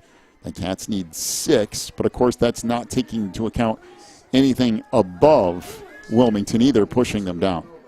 So, and there's a couple of scores that we don't know either. So, anyway, Henline drops back. 1st and 10 from the 11. Fires deep down the far sideline. Incomplete. Pass intended for Gavin Berger out around the 35-yard line. Good coverage out there, and Coal City will have a 2nd down and 10.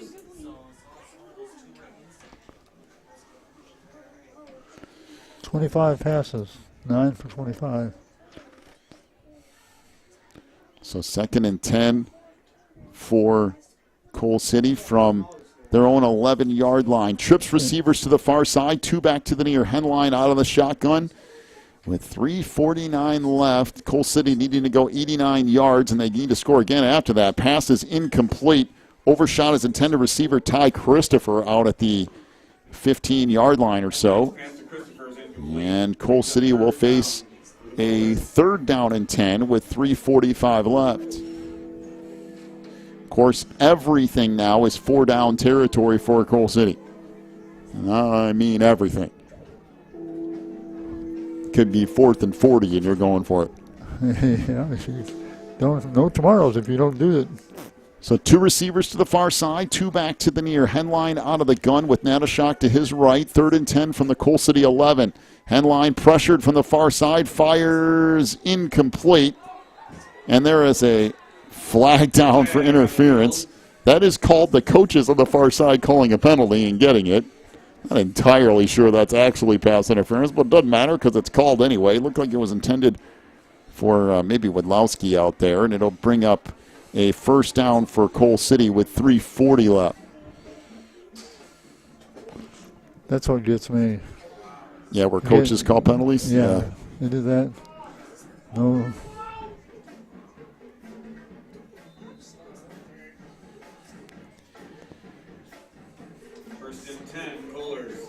All right, so 1st and 10 for Coal City out to the 26-yard line. Again, working left to right. 2 receivers to the near side. Now they're still confused as to where everybody's going to go. 1 to the far side. Now they'll move Natashak over there. 2 receivers to the far side, 1 back to the near. Henline out of the shotgun, past far side, incomplete. There's another flag down on the far side. But that official on the far side has loved throwing some flags tonight, I'd say that. It is a false start or illegal procedure, either one, on Coal City, but it's going to back them up no matter what.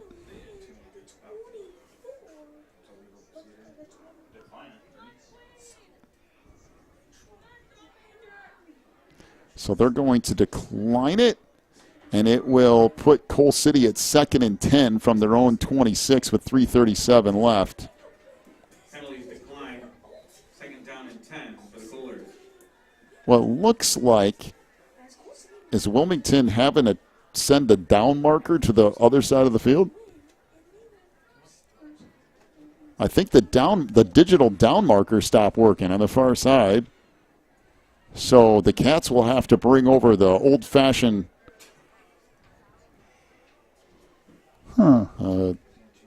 that's one thing that you don't need to worry about if you're using the old-fashioned one. So the digital marker gone. They replace it with a different one. Now 2 receivers to the far side, 2 back to the near. Henline out of the shotgun. And he's sacked back at the 15-yard line. That is Mr. Olin. Zach Olin gets through in a hurry, and Henline is dropped back around the 17-yard line. It'll bring up 3rd and 19 or so, a loss of 9 on the sack from Olin. Boy, that's a big play from Olin. The house record, boy.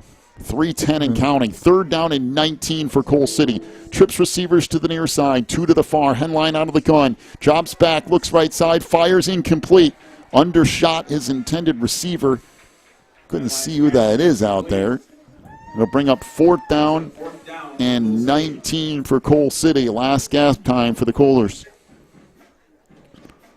Well, it's still pretty much, they only have one timeout left, don't they? One timeout left. If they don't get it here, the Cats can all but run out the clock, or at least really close to it. So the Cats, this might be where you see that too deep stuff. Put 2 or 3 guys back at that first down marker and just make sure they don't get there.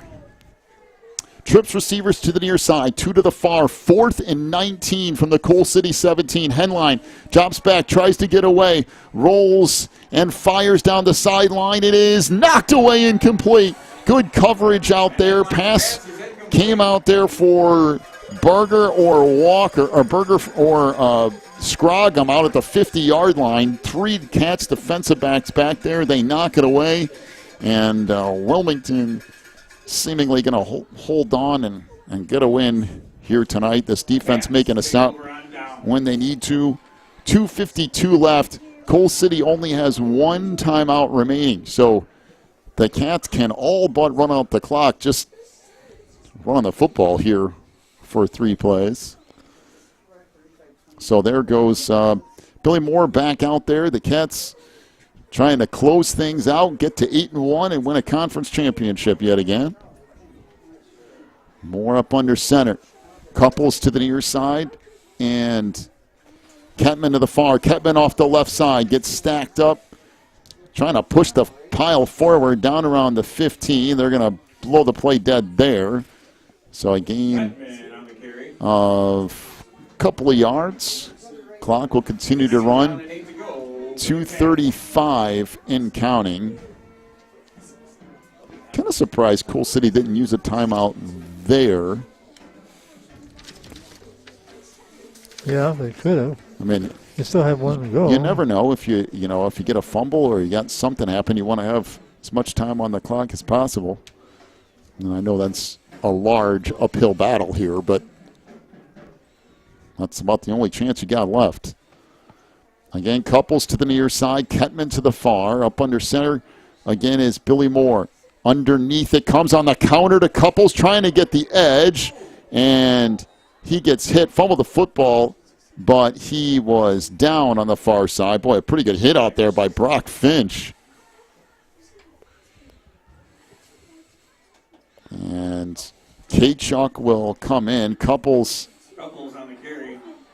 Brings up 3rd down for the Cats. Gonna come out. Not sure what ended up happening to Nate there.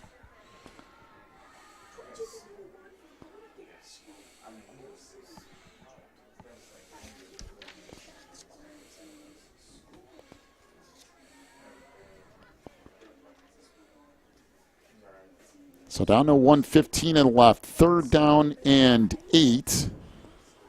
Left side, Ketman up the middle, and Ketman's going to score. Ryan Ketman into the end zone, and the Cats tack one on the board. 15-yard touchdown run from Ryan Ketman, and Coal City, or Wilmington leads it 43-21 over Coal City, pending the extra point, and that is going to do it. Boy, Ketman just put the final tally on the board. Wilmington going to move to 8-1. And Cats will get ready to try to attempt the extra point here. Kuipers to snap. Again, Finn Bryant to hold, and Evan Ostheim will get set to attempt the extra point with 1:07 left. Good snap, good hold. The kick from Ostheim is good, and Wilmington leads it 44-21. 1:07 left to go. We'll take a break. Back with more Cats football after this.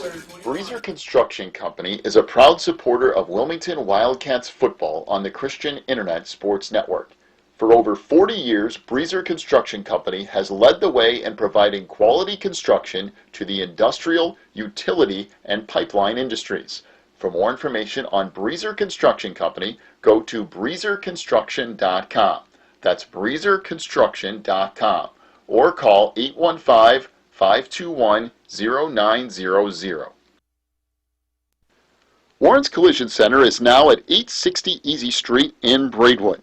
They accept all insurance companies, and as always, customer service is their top priority. Contact Warren's Collision at 815-458-3300, stop by online at warrenscollision.com, or visit in person at 860 Easy Street in Braidwood. Warren's Collision Center is open from 8 a.m. to 5 p.m. Monday through Friday. Warren's Collision Center, where they care beyond the repair.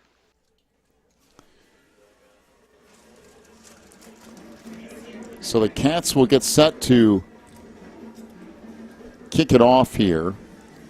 1:07 left to go in the game.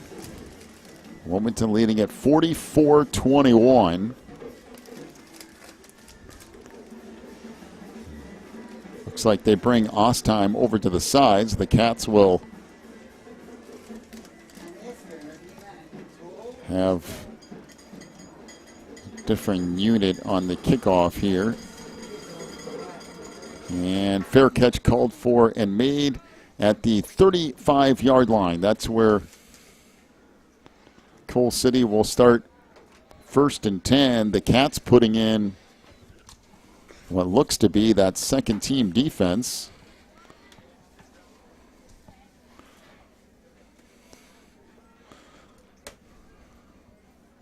Wilmington had a couple of little near injuries tonight, and the one thing they do not want is getting somebody injured real late in this game. So even if you give up some points, you just want to get out healthy.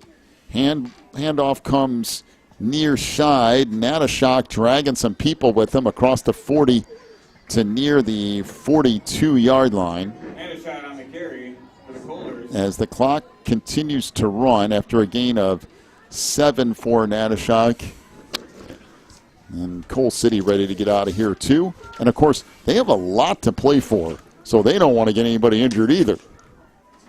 There's a lot of postseason ahead for both of these teams. 2 receivers split out to the far side. Henline taking his time and just using a little bit of clock here. Handoff. Now Natashak bounces it to the outside, trying to get up the sideline inside the 35, down near the 30. Be a gain of 28 yards for Natashak. And, of course, Coal City going to add some yards here late in this one. And who knows, maybe even a score. But, again, Wilmington not in the business of risking anything injury-wise. So 1st and 10 from the 28. Natashak running over some people, still running over some people, down inside the 20 to the 19. It's a gain of 10 yards, and Coal City going to say that's good enough. So both of these teams completely fine with getting out of here and going into the playoffs healthy. Coal City and Wilmington both have a lot to play for coming up in this postseason. Cats with a big win. 44-21 tonight over Coal City. Wilmington moves to 8-1. Coal City drops to 7-2. Coal City is the Ice Conference champions. And congratulations to the Cats, Coach Reintz, yet again. All right, we will take a break. Welcome into the postgame show brought to you by Warren's Collision Center, where they care beyond the repair. We will come back, have your final check of your stat totals, and we will also have a full check of the IHSA football scoreboard from Otakirk and Rhodes, and talk to Coach Reintz, too. Back for our postgame show in just a minute on the Christian Internet Sports Network.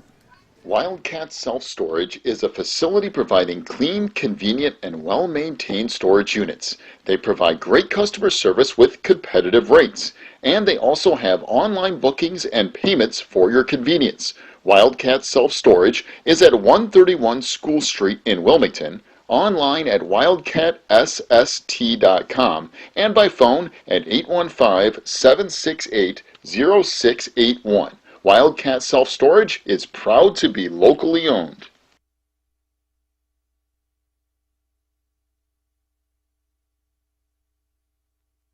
Riverfront Lanes in Wilmington is the place for fun with family and friends. They have leagues and open bowling, along with all the extras, like bumpers for the kids and cosmic bowling. Riverfront Lanes is your party headquarters, too. Whether it's a birthday, company outing, or fundraiser, they could take care of you. Visit riverfrontlanes.com for hours and more information, or stop by at 402 South Water Street in Wilmington. The attorneys and staff at Odekirk and Rhodes are here to help during your most stressful legal situations, including criminal cases, divorce, custody, personal injury, and more. Odekirk and Rhodes will be with you every step of the way with aggressive representation that results in positive outcomes. Call 815-306-4864, visit online at odekirklaw.com, or stop by any one of their locations in Joliet, Manteno, Morris, or Wilmington today.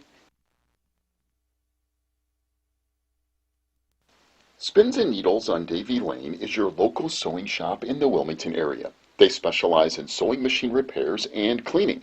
Spins and Needles also has sewing supplies, quilt fabrics, sewing notions, and custom wind spinners. Stop by Spins and Needles at 614 Davie Lane in Wilmington from 10 to 4 Tuesday through Thursday, and Friday and Saturday from 10 to 3. Or call 815-592-1183 for Spins and Needles. The Wilmington Chamber of Commerce at wilmingtonilchamber.org represents Wilmington businesses in many ways, including Employee of the Month, job postings, a full directory, event listings, ribbon cuttings, and more. They are also proud to announce their office location at 616 Davie Lane in Wilmington. WilmingtonILchamber.org is the source for all things business related in Wilmington. Welcome to the Postgame Show, brought to you by Warren's Collision Center, where they care beyond this repair over there in Braidwood. 815-458-3300. Big thank you to Warren's Collision Center for sponsoring Postgame Show. Cats win it tonight, 44-21 over Coal City. Wilmington 8-1, another conference championship. And Cats continue to roll going into the playoffs, whether it's 2A or 3A.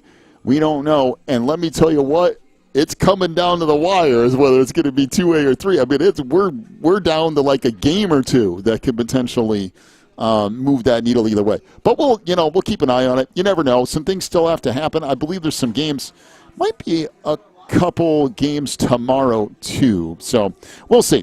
Wilmington wins it 44-21 over Coal City. Now, we have Coach Reitz we're going to talk to. We have your final stat check. We also have one more check of the IHSA football scoreboard brought to you by Odekirk and Rhodes.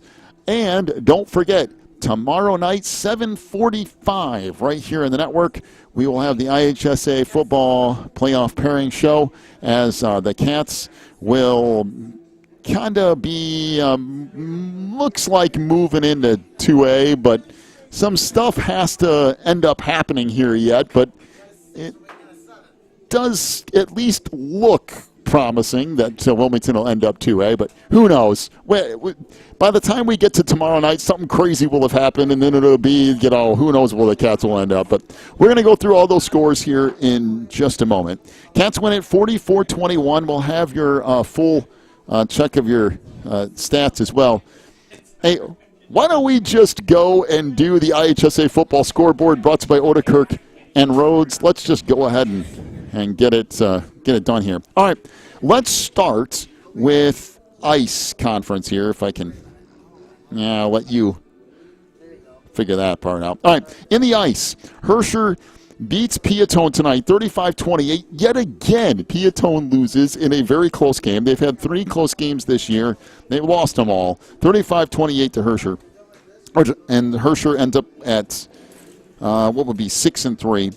Piatone at 3-6. Manteno 33-6 over Streeter tonight. That puts Manteno at 6-3 on the year. And Chicago Noble will take on Reed Kuster tomorrow at noon. See if the Comets can get to 4-5 and get enough playoff points to get in. Who knows how all that's going to shake out. In 3A, Byron blows out North Boone 61-7 tonight. That's a final. St. Rita up on IC 31-14. That game in the third quarter, that would get St. Rita into the playoffs. They could win that. They would go to 5-4. Bloomington Central Catholic 41-0 over Prairie Central tonight. Richmond Burton blowing out Plano 42-0 in the third. Williamsville 34-7 over Pleasant Plains. That's a final. Another final, Bishop Mack 56-0 over Edwards Central Catholic. Another final, Tolono 55-37 over Mount Vernon. And let's see, Vandalia 28-7 over Litchfield in the third. In 2A, Rock Ridge 48-21 winners. These are all finals. Every single one of these games is a final. Rock Ridge 48-21 over Spring Valley Hall. El Paso Gridley 37-6 over Shelbyville. It was Farmington 48, Bureau Valley nothing. Seneca 48-13 over Carlisle. Westville 52-13 over Iroquois West. Johnston City 36-18 over Cesar Valier. DuQuoin 47, Murfreesboro 20. Marola Forsyth 44-34 over New Berlin. That was one of those games that early looked like it might go the other way, but Marola Forsyth comes back and does get the win there. Tri-Valley 42-0 over Eureka. That's the last time we heard. That's not a final, though. Another final, Pena 43-26 over Carlinville. Now, before we get to the 4-4 games, let's go to other games around the area. Bradley Bourbonnais leads Andrew 53-35 in the fourth. Aurora Christian 9-7 over Marion Central Catholic. South Elgin 14-0 over Aurora East. Some finals tonight. Bolingbrook 26-21 over Yorkville. Good win for the Raiders. Brother Rice 21-13 over St. Ignatius. And Crete Moni beats Kankakee tonight 27-14. That's an interesting little turn of events. Downers Grove North 40-0 over Proviso East. Downers Grove South 43-0 over Berwyn. And O'Fallon 10-0 over LaSalle Peru. Oak Forest 29-10 over Lamont. That's in the fourth quarter. Final from yesterday, Sandburg 21, Lincoln Way East 13. Lincoln Way East down their star quarterback. Lincoln Way West 49-0 over Stagg. That's a final. Lockport 34-10 over Neuqua Valley in the fourth. Oswego East 7-0 over Manuka. That's the last time we had a score there was the first half.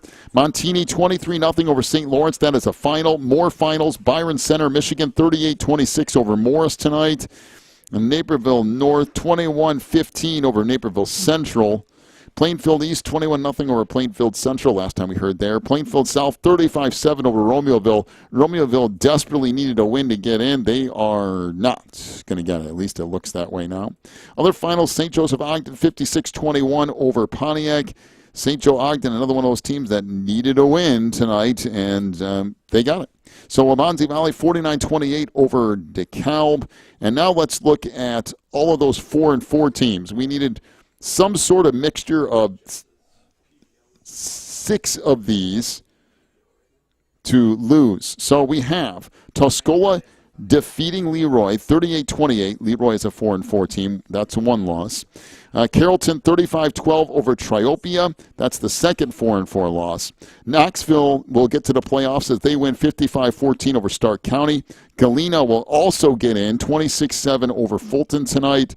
Winchester also gets in, 46-13 over Beardstown. Havana comes up short to Russellville Industry, 38-12. That would be 3 losses there. Eastland Pearl City will get in with a 53-22 win over Dakota. Marshall gets in, 32-15 over Newton. Monticello defeats Paxton Buckley Loda, at least I think, 14-6. That would be 4 teams there. Greenfield defeats Mendon Unity 47-44, and that would be number 5. And then you have Westglen. Now, Westglen needed a 5th win to get into the playoffs. All they did was beat Madison 70-32. So Westglen is in relatively safely. Illini West 34-24 over Elmwood Winfield. That means Illini West gets in. And a final from yesterday, David Spear 23-12 over Chicago, or that would be 6 4-4 teams losing. Also, there's some 4-4 things above that I believe would help out the Cats. If there's a couple of teams that win, it's the other way there, that win. So the 4-4 teams that won tonight, Mount Carmel, the Golden Aces in 3A, 42-15. Sycamore comes back and beats Cahokia. Cahokia was 7-1. Sycamore comes back and wins 30-28 to get to their 5th win. Providence trailing to Joliet Catholic 30-13, and 30-20 now. So Joliet Catholic might also find a way in, because if Joliet Catholic can get to 4 wins, and they just might, that would mean I think they got to have about the most playoff points in the entire thing. And some other ones here, Palatine up 21-0. And that's another 4-4 team trying to get a win up above Wilmington. Homewood Flossmoor 50-8. That would be another 4-4 one winning. So there's some help maybe above too. So the Reed Kuster one's weird because whatever happens there tomorrow might do some stuff. I don't know. Anyway, we killed all of that time. Enough for Coach Reeds to get up here on the postgame show, brought to you by Warren's Collision Center. And Coach, wow, what a big one tonight. Up 21-0 early. Coal City starts scratching back a little bit, and you get to that second half and need a few big plays, and your offense comes through with some 4th downs and some other things to keep that alive. But, wow, senior night, conference championship, a lot of good stuff going on out there tonight. It really is. And boy, hats off to our coaching staff, hats off to our seniors and to all of our players. For us to be conference champs coming out of this tonight and coming out of this season is a big feather in our hat, and it was one of our goals to be conference champions. And you know, a lot of Kepman, Couples, K-Chuck, but you got some guys, those guys up front did a great job blocking. Yep. And I got to give a lot of credit to the Logan Van Dynes and the Wilsons and Holmans and K-Chuck and the guys, Olin stopping the run game. Henline's a good quarterback, really good quarterback, and he got us a couple times. But overall, I think our kids did a nice job. They did.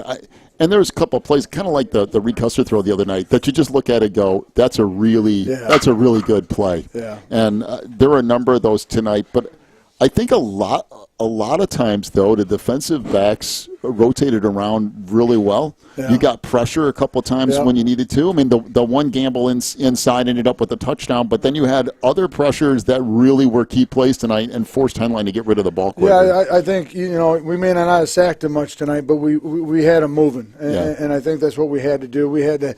He is so good. If he sits back there, he's going to get you. And so, you know, hey, we wish them the best of luck. We got a ton of respect for Coal City. You know, and the biggest thing with tonight, we beat a very good football team. Yes. And that's a 4A playoff football team. And so, you know, I was happy for our senior night. There's a playoff atmosphere. We're going to be able to build on that.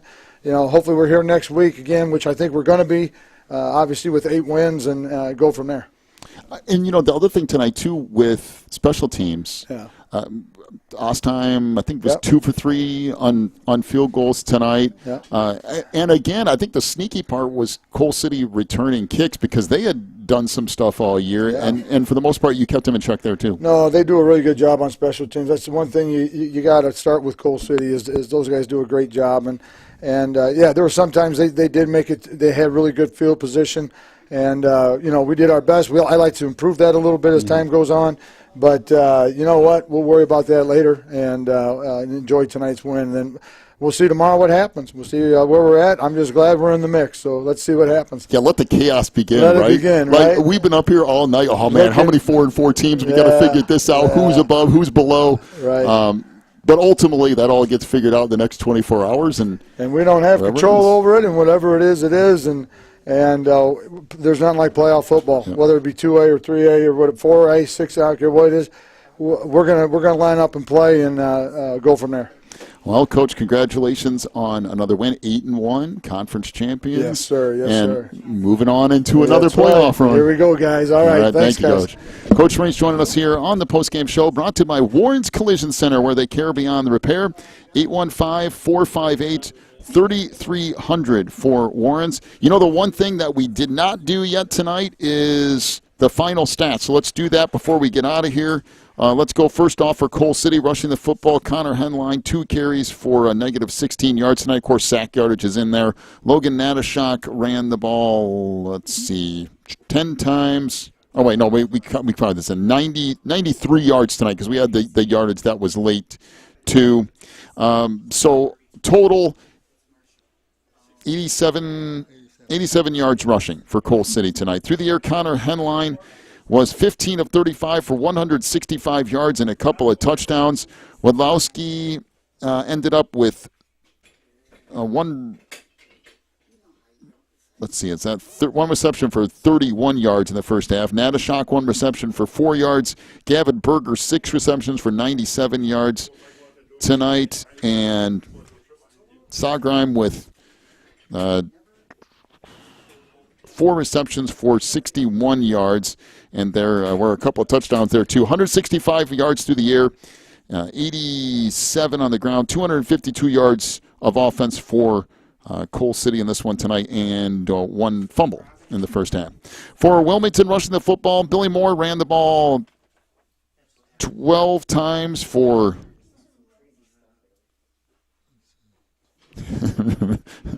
we'll have to come back to that one. Narayan Ketman, 14 carries, 175 yards, and 3 touchdowns tonight. Nate Couples, 10 rushing attempts, 140 yards, I believe. 110 yards. That's 110 yards. 10 carries, 110 yards, and a touchdown. Hunter Kachuk, 10 carries, 224 yards, and 2 touchdowns. So 224 yards, 2 touchdowns for Kachuk. 110 yards and a touchdown for Couples. Ketman, 175 yards and 3 touchdowns tonight. That's crazy. 58 rushing attempts, 614 yards, and a truckload of touchdowns. Billy Moore even completed a pass tonight for 11 yards. And the Cats end up with 625 yards of offense tonight and a fumble as well. They outgained Coal City 625 to 252. So, wow, what a ending that is. Let's see, Providence trailed 30-7 with 4 minutes left in the game. It's now 30-27 with JCA with 1:11 to go. They have recovered 2 straight onside kicks and trying to get a third in the Holy Ward, which is always nuts anyway between Providence and Joliet Catholic. And it comes down again to a wild ending. That's nuts. Two recovered onside kicks. Trust the process. JCA it's fine. So the Cats do get some help tonight. They have 6 4-loss teams end up losing down below. Up above, they get some help too, so I think everything will work out. Anyway, the big 9 for 60, that was Billy Moore. Yeah, okay, 9 rushes for 60 yards for Moore. 60 yards for Moore, 175 for Ketman and 3 scores, 110 for Couples and a score. Kachuk, 224 yards and 2 scores. That's a lot going on. All right, Wilmington wins at 44-21 over Coal City. Big news is tomorrow night, 7:45, we figure all this out. So we'll be out there at Terry's Shed, and as we always say, the insanity will begin, chaos will reign, and at some point tomorrow night, we'll know exactly what's going on, or at least think we know what's going on. So tomorrow night, 7:45, let's wrap things up here. They've already turned off all the lights. They're like, if you guys don't go